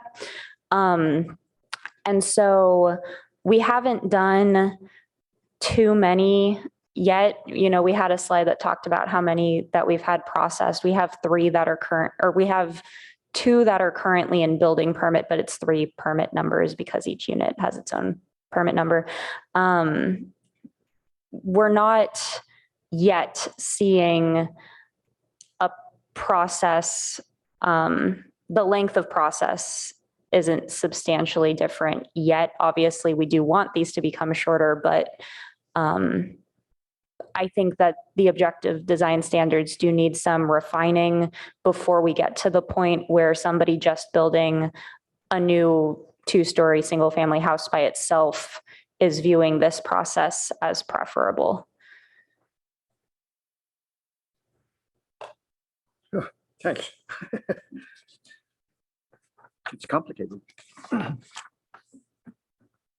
So if I can ask the board, how do we want to do this? Like, I know that for myself, I read through these and I have sort of a list of items that I'd like to tackle from sort of what was, the lengthy key points, right? So I've definitely got like key point by key point, a list of the ones that I would like to address, but I don't know if it's, how do you guys want to go through what our thoughts are on this? I'm okay if you want to go first and go through your key points. I think it'll be helpful for us to hear and then. Okay. Yes, I mean, I was thinking the same thing. Why, how do we review here Right. in detail? Okay. So why don't you do all of, 1.1 to 2, and then we pass it around and then get to. So I can promise you, I don't have comments on all of them. Okay, And no, that's fine. so I've got several that I've got some sort of issues with. So just starting right out of the gate, I think one of the biggest problems we've got is that a lot of these we're trying to make conform to pie-shaped lots, irregularly shaped lots, flag lots, and sort of any of those quirky lots, right? The rectangular ones, this will all go through just fine. We'll figure it out. It's going to become pretty routine. So just sort of specifically, when I go through my comments, a lot of these are sort of trying to find exceptions for pie-shaped lots, flag lots, and irregularly shaped lots. So if you guys are ready, I'm just going to start going down a list. Number one is that they are trying to encourage shared driveways. And so in an effort to do that, it might be best to have a 20-foot wide maximum for that one. So on just key point 1.1A, I think it would be an encouragement to allow a 20-foot wide driveway if it's shared, because then that way you also have two bypassing lanes that are a little bit more generous than a 9-foot and 9-foot passing each other, which is doable, but just if it's going to be shared, it's nice to have a little bit more wiggle room. And then encourage a shared driveway by allowing a little more space. Planting strips are fine, driveways are fine, 4 feet that. In 1.2A, this is the one that I've got sort of a big issue with. It's saying that attached or detached garages and carports must be located a minimum of 5 feet behind the forwardmost plane of the front facade or 3 feet behind the forwardmost plane of a street side facade. This is highly problematic for pie-shaped lots, and I speak from experience. My entire facade is my garage. There is no other option, right? If I needed to put a garage in the back of my property, I'd be taking up a huge portion of my front just getting a driveway back there. So I'd like for the board and council to consider that maybe we just add an addendum here saying pie-shaped and flag lots are exempted from this requirement. Oh, I can see the standard for a rectangular lot, makes sense. Even a large irregularly shaped lot could still be applied to, but when you've got that narrow street frontage, there's got to be an allowance that the garage just is the facade. There's really not much else you could do without consuming a massive portion of our property. Again, keeping that garage at the front facade there and making sure that it's not a long, extensive driveway allows for repercolation of rainwater into the earth. The facade maybe isn't as pretty, but there's a lot of benefits to that. So I would encourage that one. On 1.2B, just saying that except it may be 12 feet wide. So is that supposed to be a 12 feet wide minimum garage? And no more. So the minimum is 12 feet, the maximum is 30% of the total facade. That makes sense. Sorry, were you asking for clarification? The 12 feet is not for the garage. It's for the portion of the house. Okay, an attached or detached garage carport facing the street shall be no more than 30% of the total facade width facing that street, except that it may be 12 feet wide in any circumstances. So, I mean, that's kind of what's necessary. So if So you're 1.2. building a house from setback to setback, Yes, your garage is always allowed to be at least 12 feet. But if your garage, but if your buildable frontage is more than 36 feet, right. then your garage cannot take up more than 30% of it. Right. And I guess the reason I'm sort of nitpicking that standard is that saying that the 12-foot minimum is required for garage, because you don't want someone building a 9.5-foot garage, right? Trying to comply with this 30%. Right. You actually want to encourage them to build an actual buildable garage. Right. No, that's what this is saying. Okay. The minimum garage size is 12 feet. That's what I'm trying to get Yeah. in here, because it doesn't quite read that way. And I hate to be nitpicky, but it's saying it can be 12 feet. And my comment is that it should be 12 feet minimum, because anything less than that isn't really a garage. Okay. It's bike storage. So don't use the word may. is I mean, what you're saying. I'll just weigh in on that. It's difficult. We have a 10-foot clearance on the interior of a garage. Yes. So, depending on, they have a shared wall with the house. Perfect. It could be, somebody could eke in there something that still met that 10-foot clearance that was less than 12, but Okay, but as long it's as that, saying we're not going to make them do less than 12. got it. Okay, and then so basically, as long as that 10-foot clearance interior is met, and it's a 10-foot by 20-foot interior clearance? Okay. So as long as that's met, it's counted as garage. If it's 9.5 feet, it's no longer counted as a garage. Got it. Okay, fair enough. I only have- I'm sorry, may I ask a question here? So basically for the 1.2B, the garage width, then which means we discourage 2-car garage at the front, at the street front, right? Because if we want to meet no more than 30% Right. of the total facade width, which means the lot width need to be 70 feet wide at minimum. Right. But That doesn't really work either. I'm Yeah. in agreement with that, that if you want a 2-car garage and you're maxing people out at 30%, they have to have a pretty wide house to accommodate that. And again, pie-shaped flag lots, I think should just be straight up exempted because there's no way that's going to happen. But unless we're trying to discourage 2-car garages, I just think that I completely agree. I think that needs to be revisited. Yeah, so we historically have discouraged 2-car garages. The way that the key point, the way that it was originally phrased in the individual review guidelines is to locate garages to be subordinate to and minimally visible and significantly less prominent than the house. As a result of that,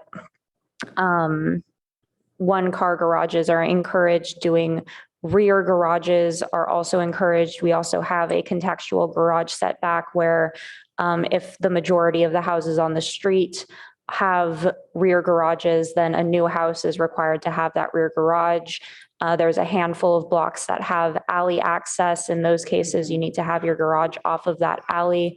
Additionally, because of the way our floor area calculation is structured, where covered parking counts towards the floor area. Right. And by the zoning code, you're only required to have 1 covered parking and 1 uncovered parking. That also discourages 2-car garages because many homeowners don't want that additional 200 of square feet to go towards parking when it can be incorporated into the house. Fair enough. Okay. Yingshi, I did you think want to that's it. follow up on that? yeah, so I was just thinking about, so for SB9, it could be different than the traditional single family, right? Because we allow maximum 4 units on the lot. So maybe the 2 units on each lot, so only 4 units if you do a lot split under SB9. okay, 4, you can't do 4 units. 2 primary, 2 ADUs like that. Oh, I'm sorry, I misunderstood then. Yeah, the Okay. laws change so quickly that it's Okay. hard to keep up. Yeah. Are we good on this point? Yeah, so with more units, then which means we need more parkings in this case. Right. Nobody's accounting for parking, which is, That's what I was going to say. Yep. The reality is going to be quite different than that. In fact, who uses their garage for their car anymore? well, in these instances, we're gonna, you sort of envision this lot that gets split into 4 units. Maybe they have a shared driveway down the middle and you get the cottage style 1, 2, 3, 4 all splaying off of this one driveway. They're gonna have to have covered carports. Thank you. They're gonna have to have some place to put their cars, whether it's a parallel parking down the driveway or something. But when you're sharing a property with 3 other families, this parking needs to be accounted for. So maybe it's not necessarily 2-car garages or whatnot. Maybe it's the aesthetic is that we don't like to stare at garage doors. Okay, I get it. But the parking should be considered to some extent and where these people are going to be parking their cars. Because otherwise it's just going to be every street curb is going to be taken up by parking.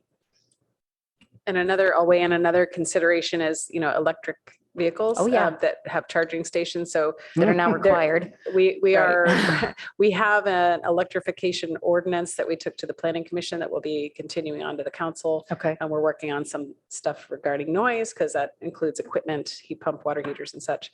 Yeah. But that's off topic. Just to say that, who uses garages?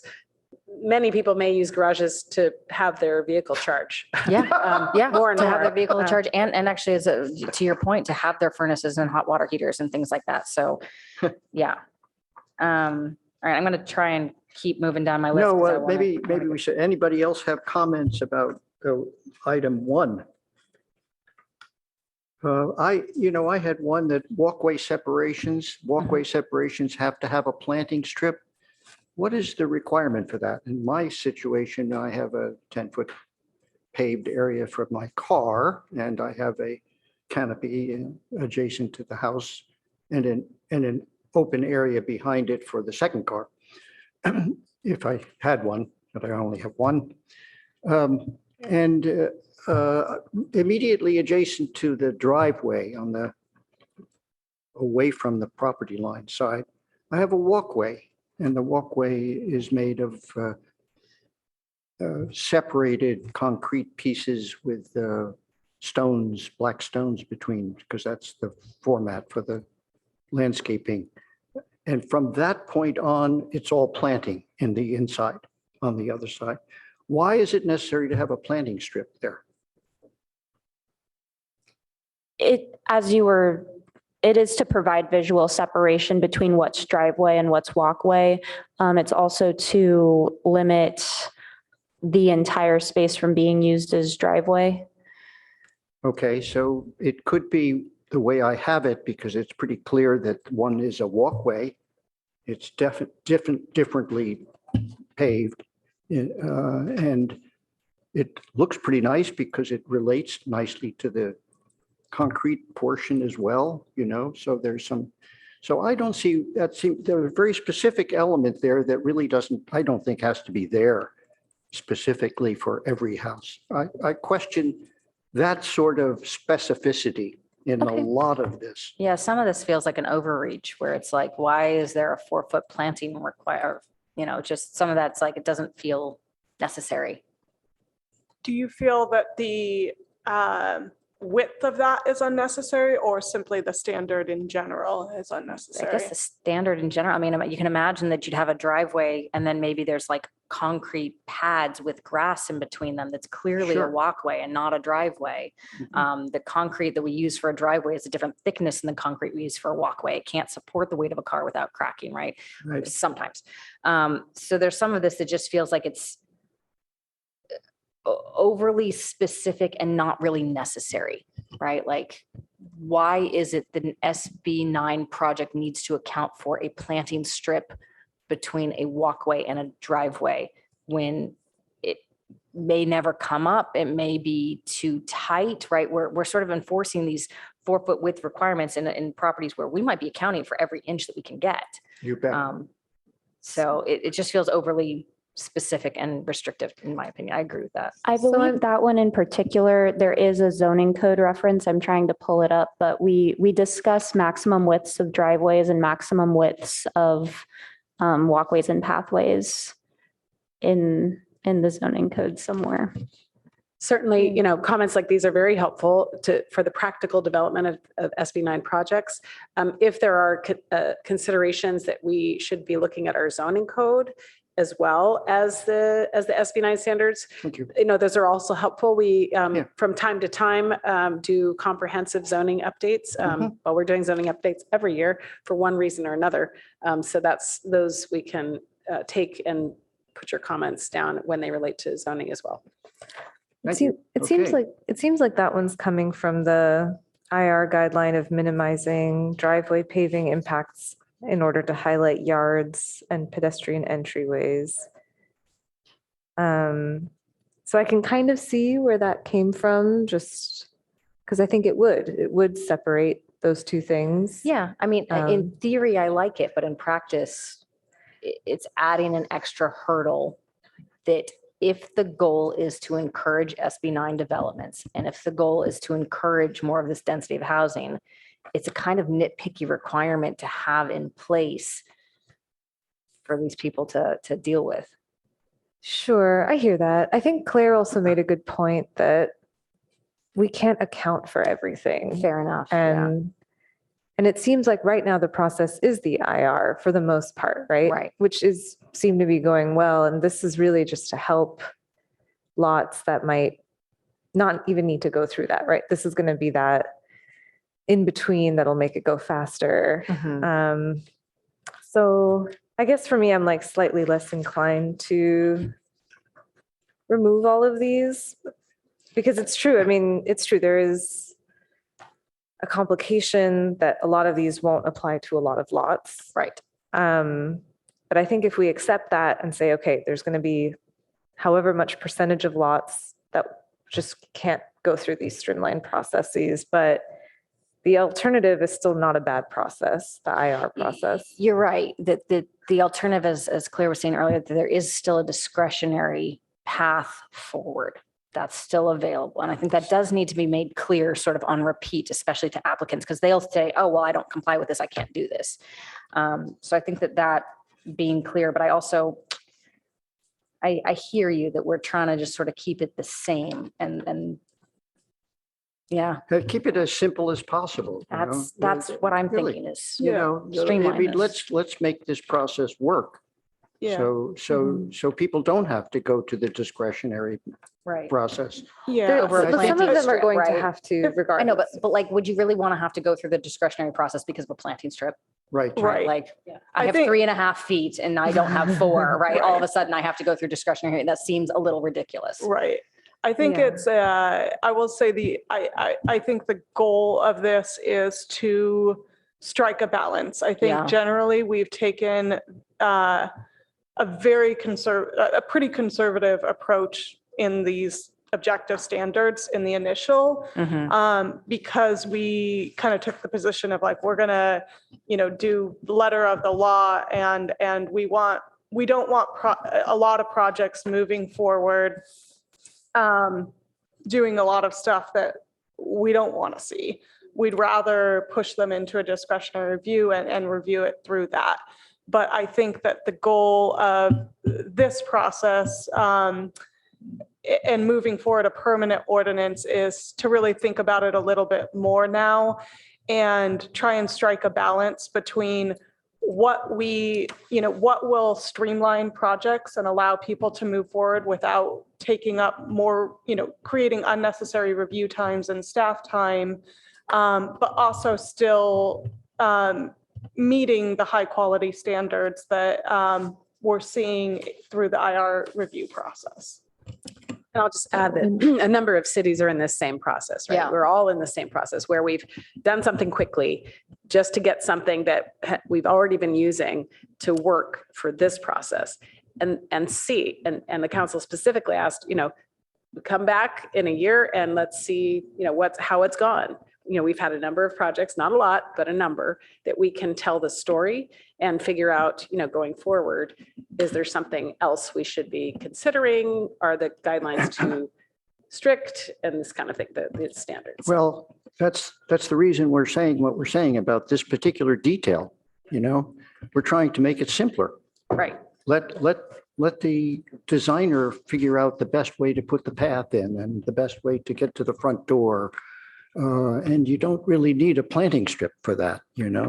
Anybody's going to do the obvious detail on something like that. So keep Right. it simple. So for example, now you have specific trees picked out for the property line. Right.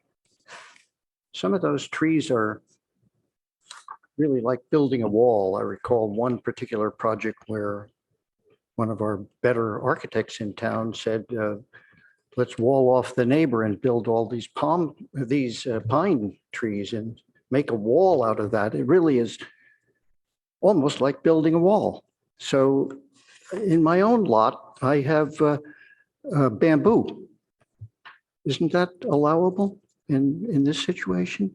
It isn't particularly solid, but if you separate trees, you're going to have areas between them, regular other trees. So I don't know why it has to be quite so specific. Once again, couldn't it be more general? Couldn't you say Which- percentage of Um, coverage or something like So that? I believe our screening landscaping only specifies that it's 1 tree or shrub per 25 feet.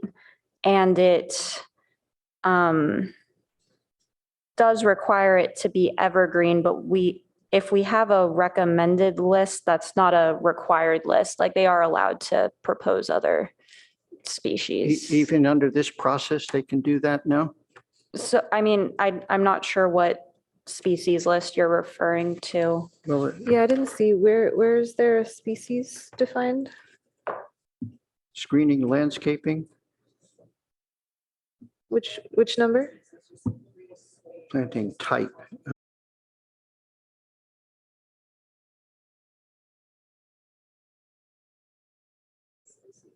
15 feet at a quantity. Lot line, existing trees to be retained.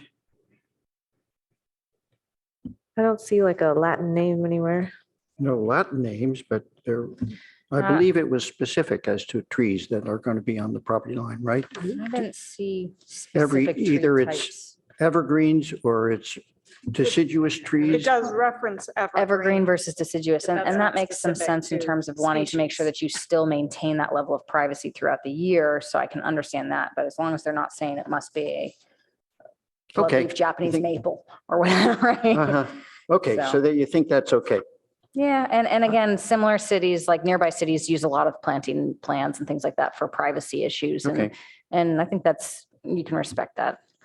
So, 50%. I don't- Okay, okay, I'm gonna throw this out there. I don't want to I don't want to start a fight about evergreen and deciduous.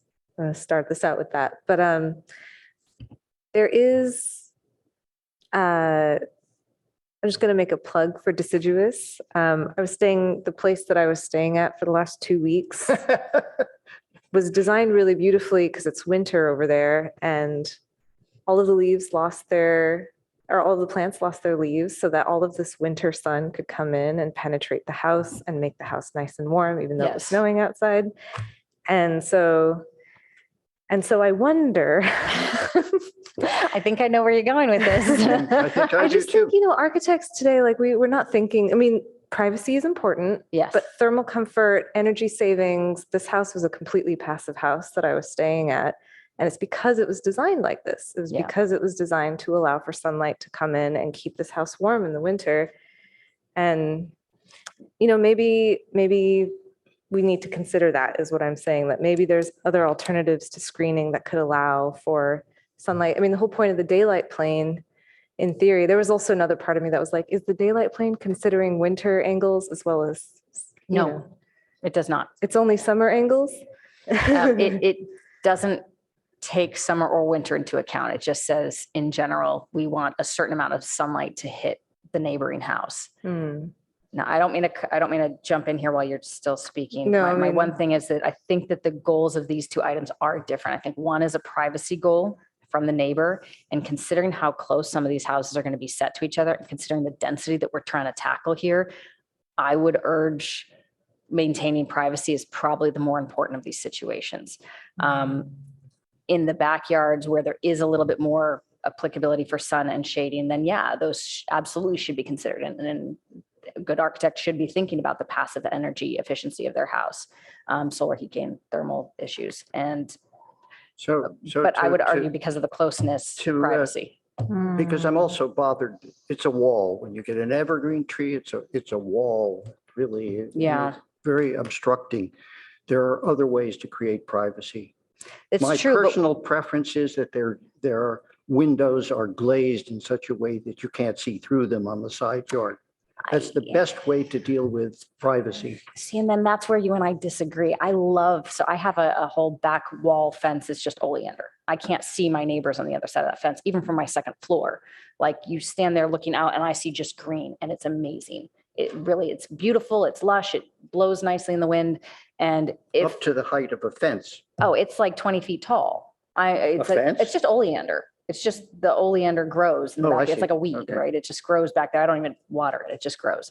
And having that as sort of a fence between myself and my back neighbor, I actually much prefer to staring at because they built an ADU recently, and staring at their roof, I would see. And now I don't see it. I just see plants, which I find much more attractive. So for me personally, and again, this is a preference thing. So we're getting a little off topic here. Mhm. I want to make sure we're not sitting there having these conversations for the rest of the Not too afternoon. much longer. I think we can, it's not just about preference though. I would say it's for me at least, it's about, we're densifying our city, right? And in density, we need to think about sustainability. We need to think about, there's going to be double the energy Agreed. use here. There's going to be Quadruple the energy use. or quadruple the energy use here. And we need to make sure that as part of our standards, we're also considering the sustainable aspects of all of this. And so I would, in general, one of my main comments here is like, I would love for there to be much more considerations for passive building throughout these standards, that maybe green roofs are incentivized. Those are great for visual Living reasons. roofs. Yeah. As well as, they're great thermal masses. Good for the bees. Good for the bees. Great for the bees. Yes. Yeah. I mean, it was amazing. This area that I was staying in, this one passive architect has sort of designed all of these houses, and it's just incredible. It's like, I don't know why our cities aren't thinking about our communities as these cohesive buildings that can survive on their own, that don't need mechanical, Right.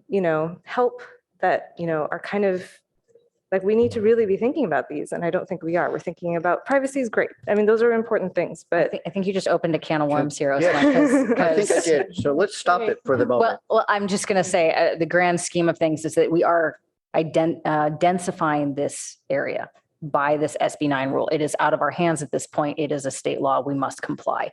And the question is, how do we comply in the most responsible way possible?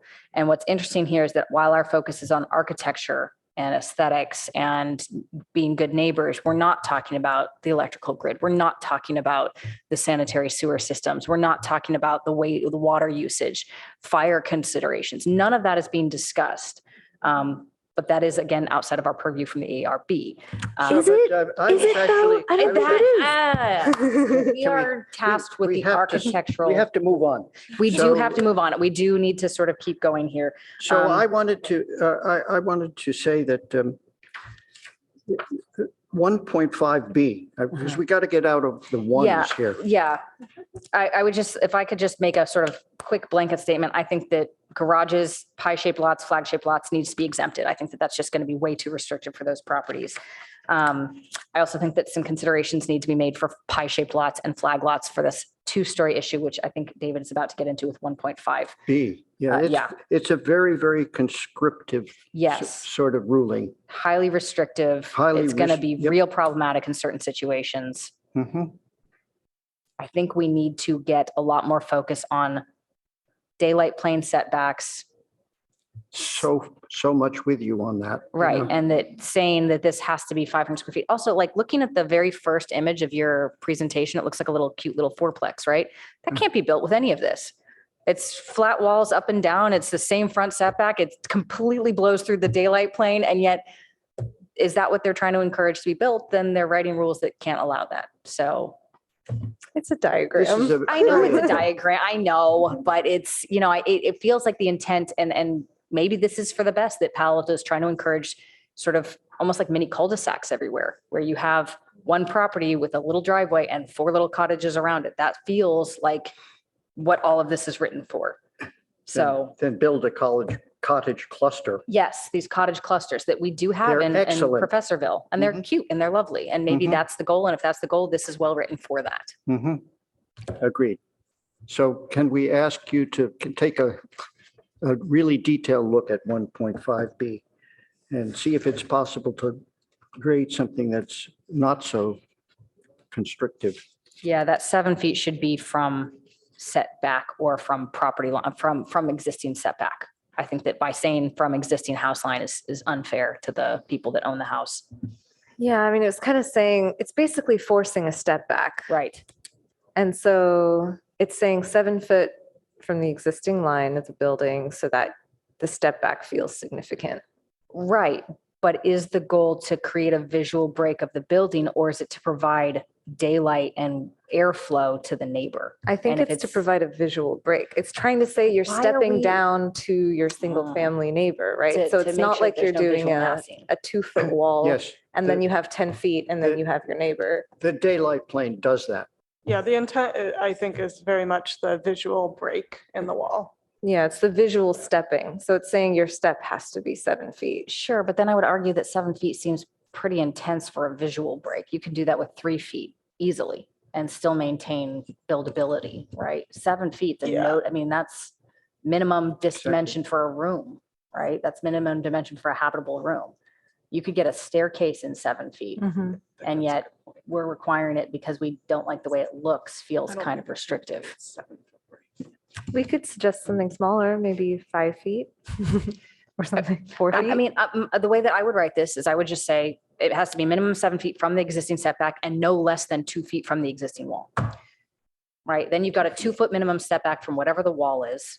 But if you're, so you can't have it straight up and down. So minimum 2 feet setback. That curve, So or it's 3 like feet, 10 or whatever you feet, want. 2 feet, 10 feet. Right, well, just saying if there's if it is, all the way back and you don't, say it's, so the 7 foot is the minimum from the side yard setback, right? So. Well, right now that's what you're suggesting. Right, and then irregardless, and that's how it's written right now, and then irregardless of where that is, well, actually, you're right, it's not how it's written right now. I'm saying 7 feet from setback should be how it's written. And then irregardless of that 7 foot setback, the bottom and the upper must be a minimum of 2 feet back. Because then that way you can't build straight up and down, no matter where you place this thing. You're always gonna get that visual break. I don't know if that'll feel like a step down. How about Or in 3 case feet. there is a driveway along to access Exactly, the then what? rear yard? You're still getting I a would wall, also- right? I would also just insert, just to remember, it's like a big math problem. Right. It could be where they draw the new lot line for the urban lot split. Right, Is going to change the setback and is going to be less than that. So you could Right. end up with a, And then and this is- 4-foot setback to the existing wall. So if you're only actually, it referring- wouldn't necessarily apply in that case because It wouldn't, because it would only apply if you were building 1 2-story house and 1 1-story house under SB 9. If you were building 2 2-story houses, then 1.5B doesn't apply at all. but if your neighbor's an existing 1-story house, then both of your properties have to account for that Yeah. over there as well. I mean, my concern is that we're gonna say 7 feet back from the lower floor, and then you have to have a minimum 15-foot wide 2-story building. And then all of a sudden, because both your neighbors are single stories, you're encroached in on so much, you can only get a 12-foot wide second story, you're out. That's it, right? It's so restrictive that you're gonna really make it so that people can't do this. Sorry, I'm getting a little Again, riled up here. they can't, again, they can do it, but they have to go through discretionary review. Fair, okay. 7 feet does feel like, I It's a don't know, lot. I don't know if the intent was 7 feet from the wall Right. setback. I agree that does seem like a large.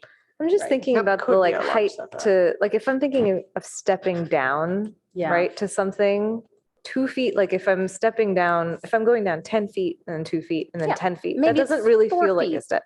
I think Right. 4 feet might feel 3 better, feet, 4 or whatever. 5. I have about 3 feet in my house and it works perfectly for the daylight plane Right. above for the second story. Right. Do you have a single family adjacent to your house? Do I have a single family? Yeah. Like a single Adjacent, story, yeah. sorry, a single No, story. It used to be a single story. Yeah. But no When I longer. started building the house, but then they built a 2-story house. In fact, they probably. And then it wouldn't have applied, right? Then you could have just gone, no step No, back at no, all. I had the daylight plane. I followed the daylight Oh, plane. well, yeah, outside of the daylight plane, if you were in it. Mhm. So, Exactly. Maybe In 4 fact, the feet's our contractor compromise. said- right, I mean, that's the thing is that it's, a lot of this is compromise and to sort of step back a second, I feel like there's a lot of information here and we could nitpick this to death, right? We could go over item by item and be here for the next 6 hours. And in an attempt to make sure that we don't do that, I guess the question is, Well, do we let's need to stick circle with back to this? Is there? Yeah, I mean- Major items in each chapter here Right. and make a decision on Yeah. that. We already agreed 1.5B is a significant one. Yep. I think we should say, review the daylight plane as a possibility instead of using specific numbers, because you yourselves are saying 7 feet might Yeah. be too much. Yeah. So let's leave it at that. And it's Yeah. really up. Yeah, there's also a good point that you're going to design for somebody next door who's a single family that may end up adding a story Thank and then you. you didn't have to do that to begin with. So Yeah. And that seems to be a trend in Palo Alto that we're constantly, while it's trying to be neighborly, and I appreciate that, you're requiring people to build for something that might not be there in 2 years. Mhm. Right? And that's really unfortunate to place these sort of harsh restrictions on people who want to further improve their homes because their neighbor doesn't want to. So, okay, I've come around. Let's just stick to the daylight plan. yep, Call it a day. I'm with you. All right, David, what do you have next? I don't So- have anything until, So, So Sorry, go ahead. sticking more to the daylight plane and considering maybe not having these additional setback standards. correct. Okay. And then, Yeah, and the- I think it is a good point. Maybe we should circle back again. I don't know if if there's a chance for us to review this next time. Yeah, I think there's more opportunities. Maybe in the interest of time for Yeah. this study session, I'll leave this to Chair Hirsch, but maybe we could consider just kind of highlighting in each category, like the key issues, even if we don't have solutions at this Right. point. That way staff can maybe think about those key issues and come back with some suggestions that we can discuss further. I'm just wondering if it makes sense for us to simply go home and write up our comments. yeah, I feel like I could have a list and submit it to the other ARB board members, see where we get an agreement. I don't know if that's how we are allowed to do that because. We would prefer that you through the Through staff here. liaison, Yeah, share that way because Of we're not course. going to have something we outside. don't want a that. Brown Act I mean, issue, I right? feel like it would be great to be, isolating to, each one of you has, 7 or, key. Right. Come back with those 7, see, that might turn into 40, but come back with those initially. Yeah. And have staff, Okay. come up with some alternatives Yeah, based on the comments we do receive. I think that might behoove us at this point because again, just looking, we're not even through the second set of Right. comments here and there's a I could whole. see us just going on and on. Exactly. So So I would ask every Yeah. board member to take a magnifier to everything here. I agree. Sorry to tell you that, but I think it's necessary. And just say which ones they think are critical. Yep, I'm not going to say a number because you might have 11 I and know. I might Yeah. have 50. Let's try to get Not it really. under 10.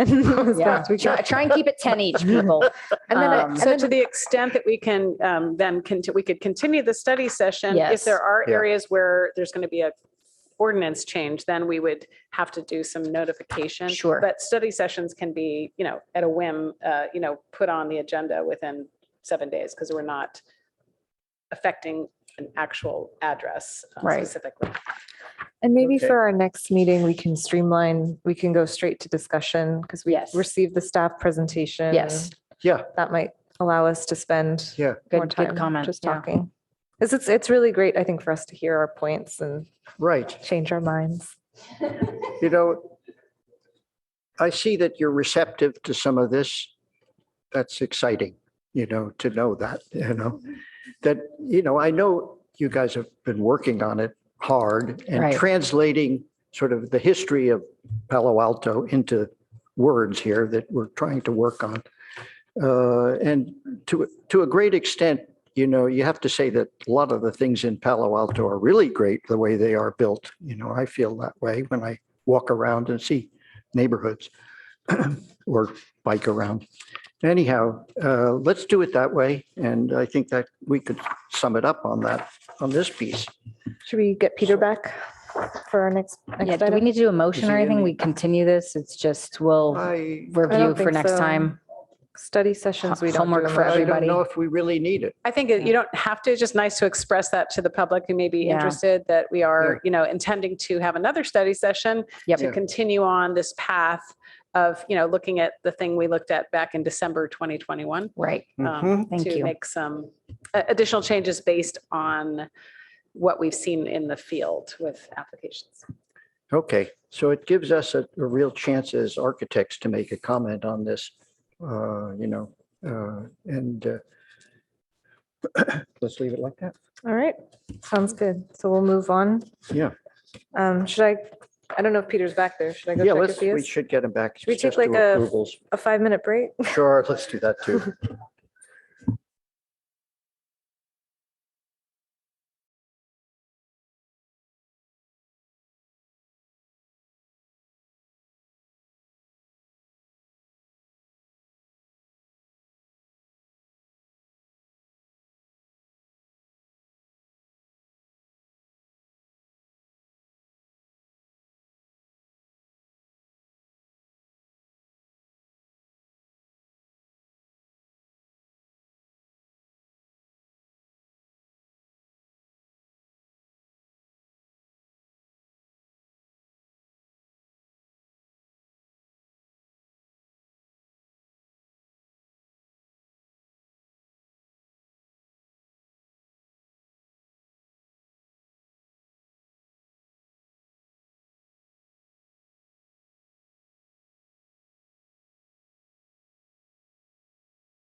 Okay, let's get back.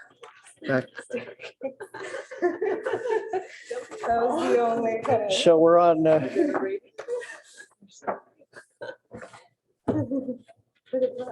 on revised architectural review board bylaws to address remote virtual meeting attendance in 2023. What's the matter? I'm not close enough? Okay. So Yeah, what- say it again. Say it again? Yeah, I can hear you. Review revised architectural review board bylaws to address remote virtual meeting attendance in 2023. Again. Thank you. Yes. So staff doesn't have a presentation for this, but I'll just quickly summarize that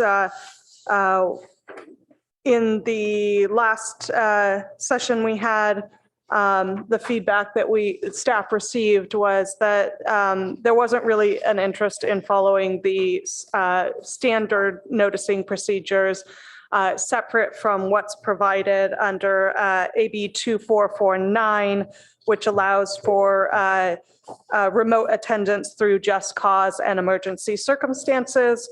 So what's presented to you today is a change to the bylaws that's much simplified in comparison to what was reviewed last time, that simply references back to the allowances under AB 2449 for just cause and emergency circumstances attending remotely. We did feel it was important, just for everybody's clarification, we did put in the bylaws what that 20% would be, which is 4 total hearings. And what we've done is created just an internal protocol for remote ARB hearing attendance.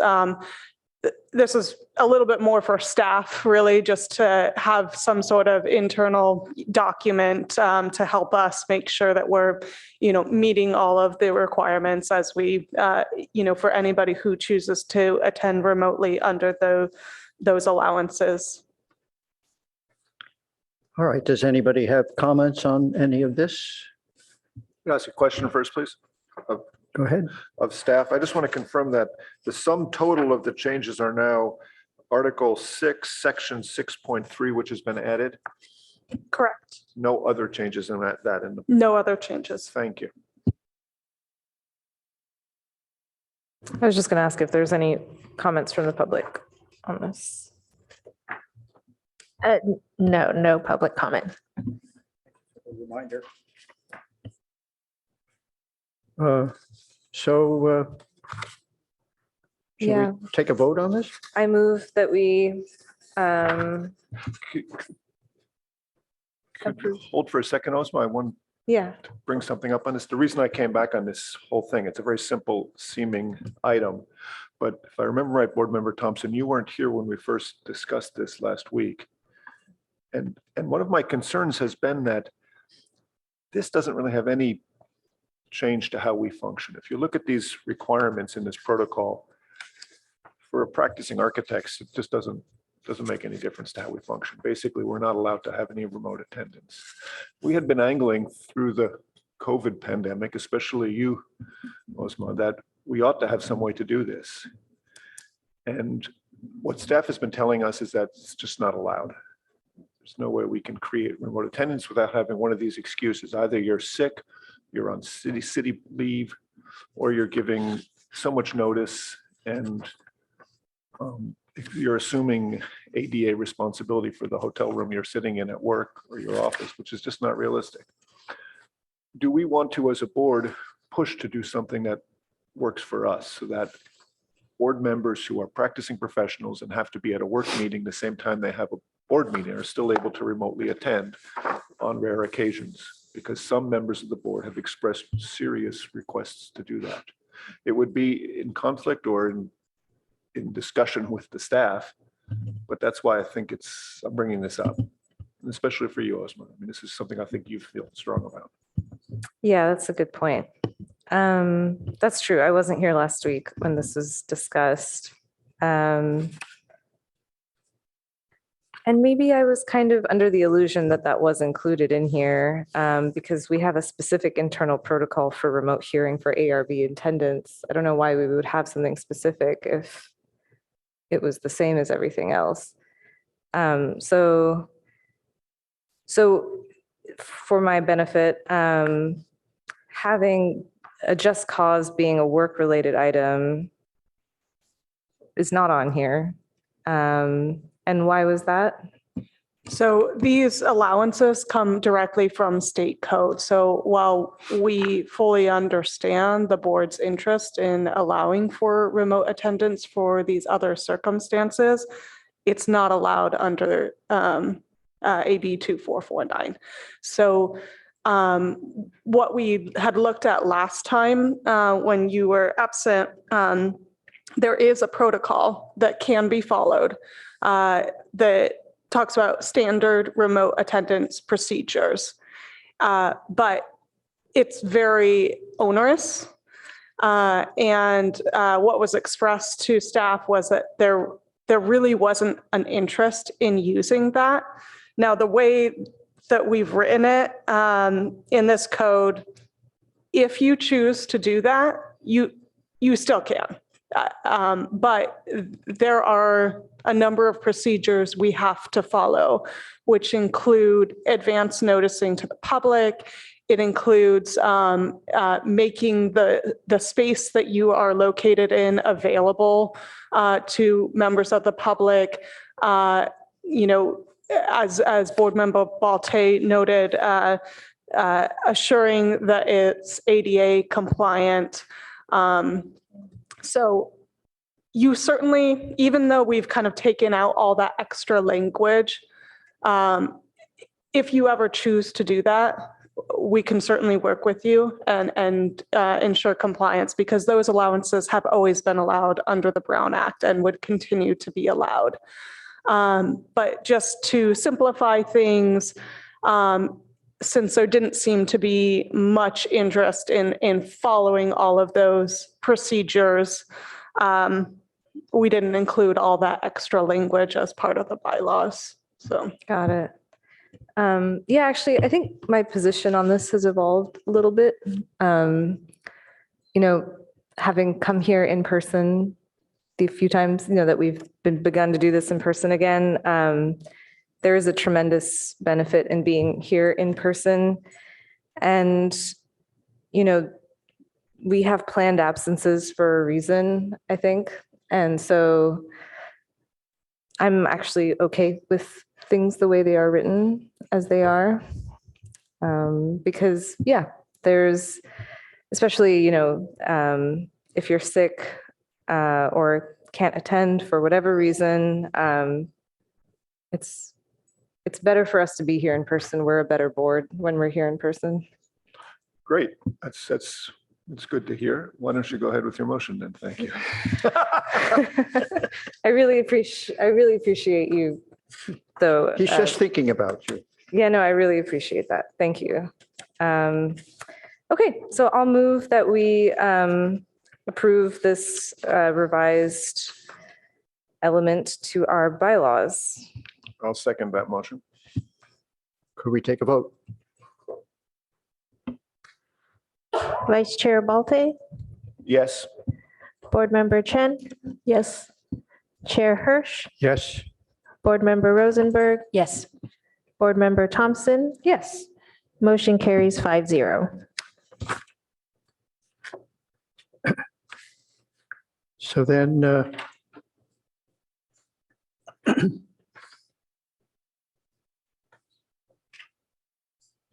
let's see, the 414 California Avenue, that's the next one here? No, it's the minutes. it's the minutes. Oh, the minutes, okay, sorry. Minutes of, for February 16th, 2023. We have one excited board member. I'll abstain from voting on this because I was absent. And I have no comments or adjustments. Are there any other comments? I move that we approve these minutes as presented. I'll second. All those in favor, take a vote. Aye.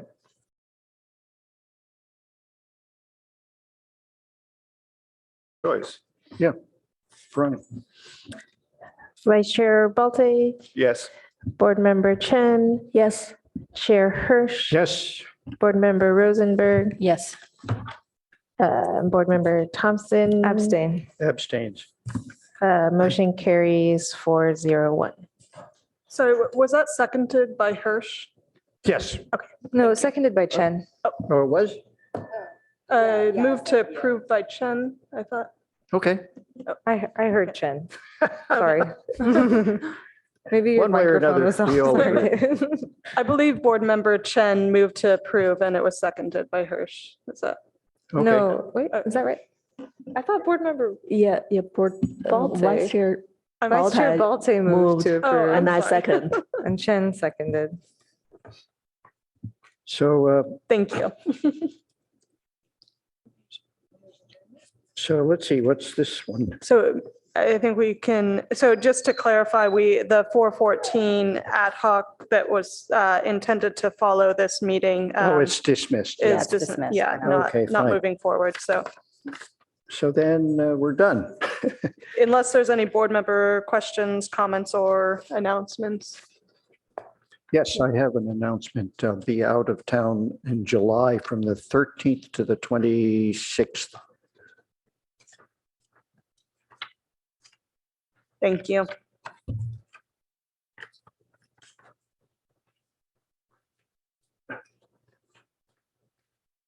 So the July 15th meeting, Thompson also has a planned absence. No, So that's, please, that's June 15th.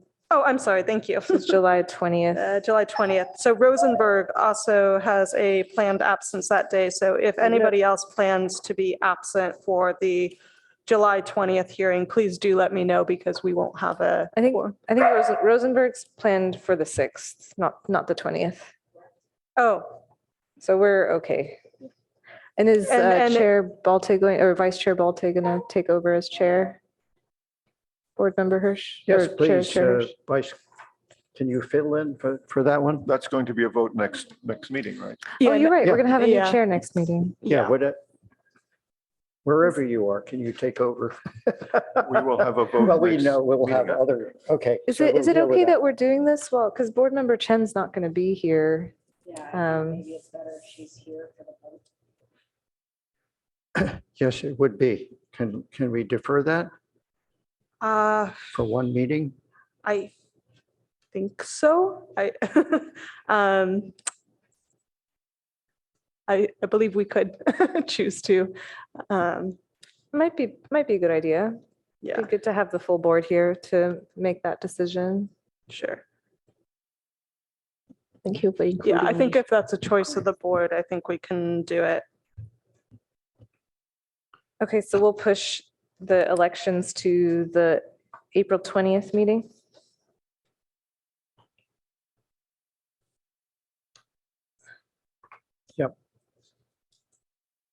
Isn't that something we can decide at the meeting if we decide to postpone it? Yes. So I recommend we just wait till the meeting. If it seems like we don't have a full quorum, 100%, we should postpone it. I agree. What's the difference between deciding now and deciding later?